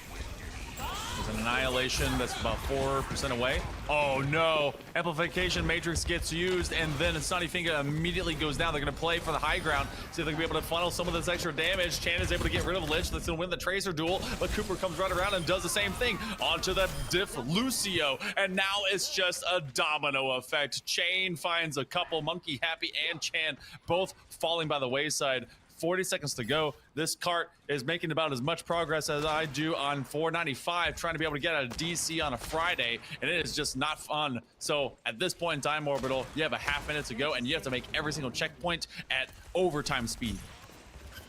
Let's see what they can do. Right now, Monkey Happy is like, yo, let's bring it on for a single battle. 20 seconds left. Chan, though, says, yo, chain them all together. Beans on Beans says, bet, run it up, triple. And then some Lich finally falls, but it's a full house as Hypno rounds it out. Well done. Team kill at the end. The Party stuff that attack side. They make a touch. It has been contested. Okay, we're in overtime land. It's not exactly the safest one, especially because they had to use equipment amplification. Yeah. 10! 10! Party poopers everywhere. The no fun police out in full force, trying to just dive on with the Tracer. The chain gang, rattling them bones, and they never allow a single player from Goombas to get back to cart. Yeah, you got the sight, but you couldn't move it to second checkpoint off of that movement. So, Party, they know where they got to go. The finish line is 90.71 meters away. Oh my god. The Party is just... They are so quick on the adaptation as well. Hey, Goomba's coming around the side flank. Cool, let's shut him down. They caught us a little bit off guard. That's okay. We can bounce right back. I've really never seen teams do that well in the bounce back. If they're caught off guard, they tend to give a lot more ground than that. I would have almost expected a second point capture with the payload, but Goomba just couldn't do it. I'm excited to see what they throw down. They're throwing out the Pharah again. Interesting. Yeah, that's one of the old school tactics here for Eichenwald. You get the pharmacy if you really want to be able to find kind of a pocket to Lich, but I also could see Lich just hanging out on the Pharah, maybe then switching over to a Tracer, or they could actually stick with this and just simply force the Goombas to extend backwards. Opposite of that, look how we actually have a big difference for their tank as well as healer. Snotty Finger is going to go off Baptiste, hang out on the Ana. They're going to be main soloing into Monkey Happy, who's going to be on the Orisa to have a long-standing bit of extra HP, especially if they're going to be able to get that gold armor. And then Ducio is on the Brigitte. They're going for that scrappy short form sort of damage instead of playing from that same distance that the Party was. I see a Life Weaver. Oh, Cooper. Okay, yeah, no, we're doing Lucio. Okay, but we don't get to have fun here. That's fine. You know 100% they wanted to, and then the team's like, play seriously. Play, and Kid was like, ah, fine, I'll play seriously. I love it. I love it. Opening up, though, it is such a quick snap into the middle. You can see him just charging up here, not trying to get too aggressive with it. They don't need to. They're waiting for Hypno to ramp up. Take a look, 46% and counting. And they're waiting for that big moment. Lich goes high, sending out a couple streaks, bouncing one off. What a snipe to the back house. And that's going to clear out the backline access, the back row fight. It's going to allow an opportunity for the Party to actually work their way through. Ducio, though, saying, yeah, it's not going to be that easy. Monkey Happy, though, very, very low. Chan is now going to be in a little bit of trouble. Get some heals on the back end, being able to rewind, but you reround one too many times, and Cooper shuts you down. A good catch as the Party branches in to this site, and already about 2/3 of the way through. goodness. Yeah, Chan had all of the tape pulled out of that VHS. They're trying for some extra damage as they just party inside of the house. There's not a single wall that doesn't have a bombardment into it from all of these missiles. And then looking to get right around, it didn't matter. Chan was off angle looking to get to one of their healers, and they get sniped down by Beans. All right. This is going to come down to a single fight here, Orbital. Yep. One big fight, unless they're able to enforce any kind of funnel here on this on this initial archway where they got stuck last time. We are literally about 40 meters away, and Goomba's going to be able to just run this through, or rather, Party will. Goombas are gonna get run over. I mean, listen, if you thought stomping was bad, getting run over by a payload just sucks even worse. I'll be honest there. A quick jump into the back line as Monkey Half is trying to disrupt every piece of the field, but they're kind of alone here, and I don't know where the rest of the team is because the party is just like, yo, Pete, drop down. You got nothing on us. We're just gonna bump you out. Good sleep though, as that's gonna be Lich to fall very, very quickly. What a snipe out of the air, and it looks like they might have gotten an opportunity. The party has to back away, and they're gonna try and revamp themselves for the rest of the fight. In goes Shane though, trying to find Chan. Monkey is down. Shane is so god tier right now. It is being a frustrating and annoying pain in the backside as Goombas, they got to do something. Something has to change. Oh, and Bob's out. There's the annihilation. You got the barrage combo. It's a triple ultimate sync. And now they're standing right on top of it. They're telling them good luck, good job. They're going to be jumping off of this one last time. They deny the monkey leap.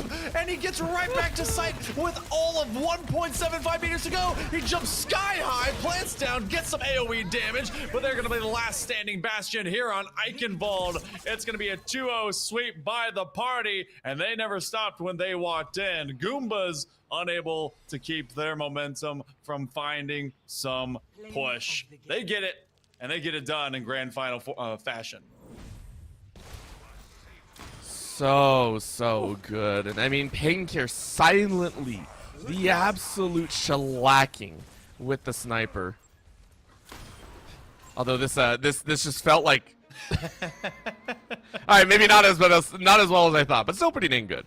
And overall, beautiful job from the party, showing why they are the best. Maybe a little bit of a chip on the shoulder from not getting first seed, but still really, really well done. The entirety of the squad showing not only the micro mechanics, but the macro sense and the adjustment value.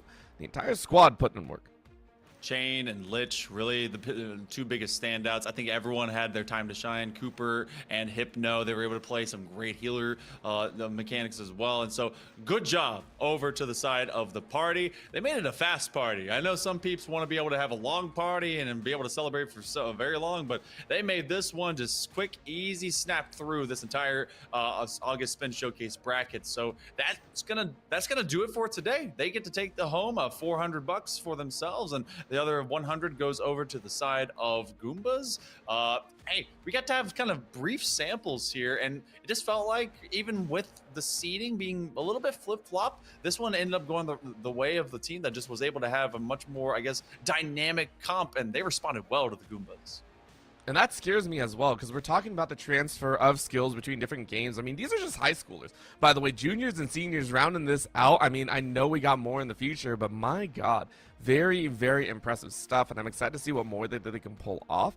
I'm also always interested in how the second place team does. I want to know if any of those names also go on. They don't let this be the end of the road. I know this was more of a showcase and exhibition for some of them, but I want to see them continue on forward. I want to see them go on to collegiate and be able to like kind of say, hey, I can keep playing more. I can keep doing a lot more. Well, you know what? There's a lot more for these teams and these players to be able to do. And of course, it's because of this awesome platform that Stay Plugged In is able to bring to everyone. And if you didn't see it before, you're seeing it again. Thank you so much for everyone for joining us. You should be able to get into Stay Plugged In. Subscribe now. You can be able to make a free account that's going to allow you to find some college recruiters for some esports programs that will be able to give you a great place in the future, in future colleges. It's made so much easier because you can find opportunities and scholarships using the Stay Plugged In platform with unlimited online platform messaging to all recruiters. You can develop a personalized recruiting plan that can suit you, yourself, and more. Make sure to visit staypluggedin.com. That is staypluggedin.com. Start your journey to collegiate esports today. Not only that, if you are a collegiate program that is looking to up their own game, make sure to check out Emerge Apparel as well. They have been doing so much good work helping those to kind of streamline the process of getting some awesome clothing, merch, and everything of the sort, gearing out their esports athletes and ensuring that, you can go ahead and take a lot of the hassle out of there. Keep in mind, if you're interested, they do have a lot of storefronts that allow a team to earn up to 50% of the proceeds from area sale back into their own program. And then, of course, with the Booster Club storefront from Emerge, you can also go ahead and just do away with the hassling of fulfilling orders. Go ahead and check them out at emergeapparel.gg. Once again, that is emergeapparel.gg, and see what they can do for you.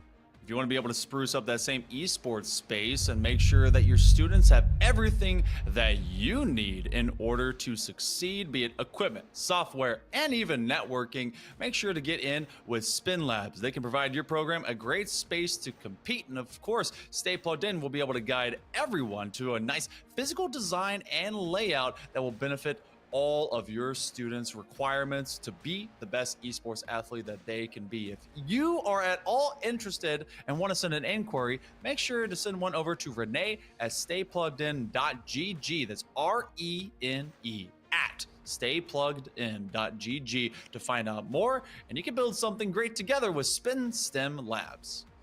Of course, if you already have some players, or if you're a high school group or player looking to add a little bit of flair in and you missed out on these showcases this weekend, remember there's more in the future. In September, I believe September 14th and 15th, there are going to be upcoming showcases as well. Overwatch 2 and Rocket League once again, and that'll be on that Sunday, the 15th. And then on the 14th will, of course, be, I believe, Valorant. In there with Super Smash Brothers, and all of that can be registered on staypluggedin.gg/events. Go ahead, sign up, and make sure to go ahead and get your chance at the prize, $1,000 and 1,001 for a couple different groups. So make sure to check that all out. And of course, we want to be able to give one last plug to an awesome opportunity. If you had missed it before and somehow didn't see the socials, well, Stay Plugged In put in one of their most recent biggest hits and announcements. Barrelite, one last cast of your voice. Tell us about it in this video. The most highly anticipated high school esports competition returns in 2024. 40 students chosen, honored, as having exemplified the true meaning of the phrase all-star. Through your hard work and undeniable passion for Valorant or Rocket League, I call on every U.S. high school junior and senior to rise up, take aim, and shoot for the stars. Start your nomination now.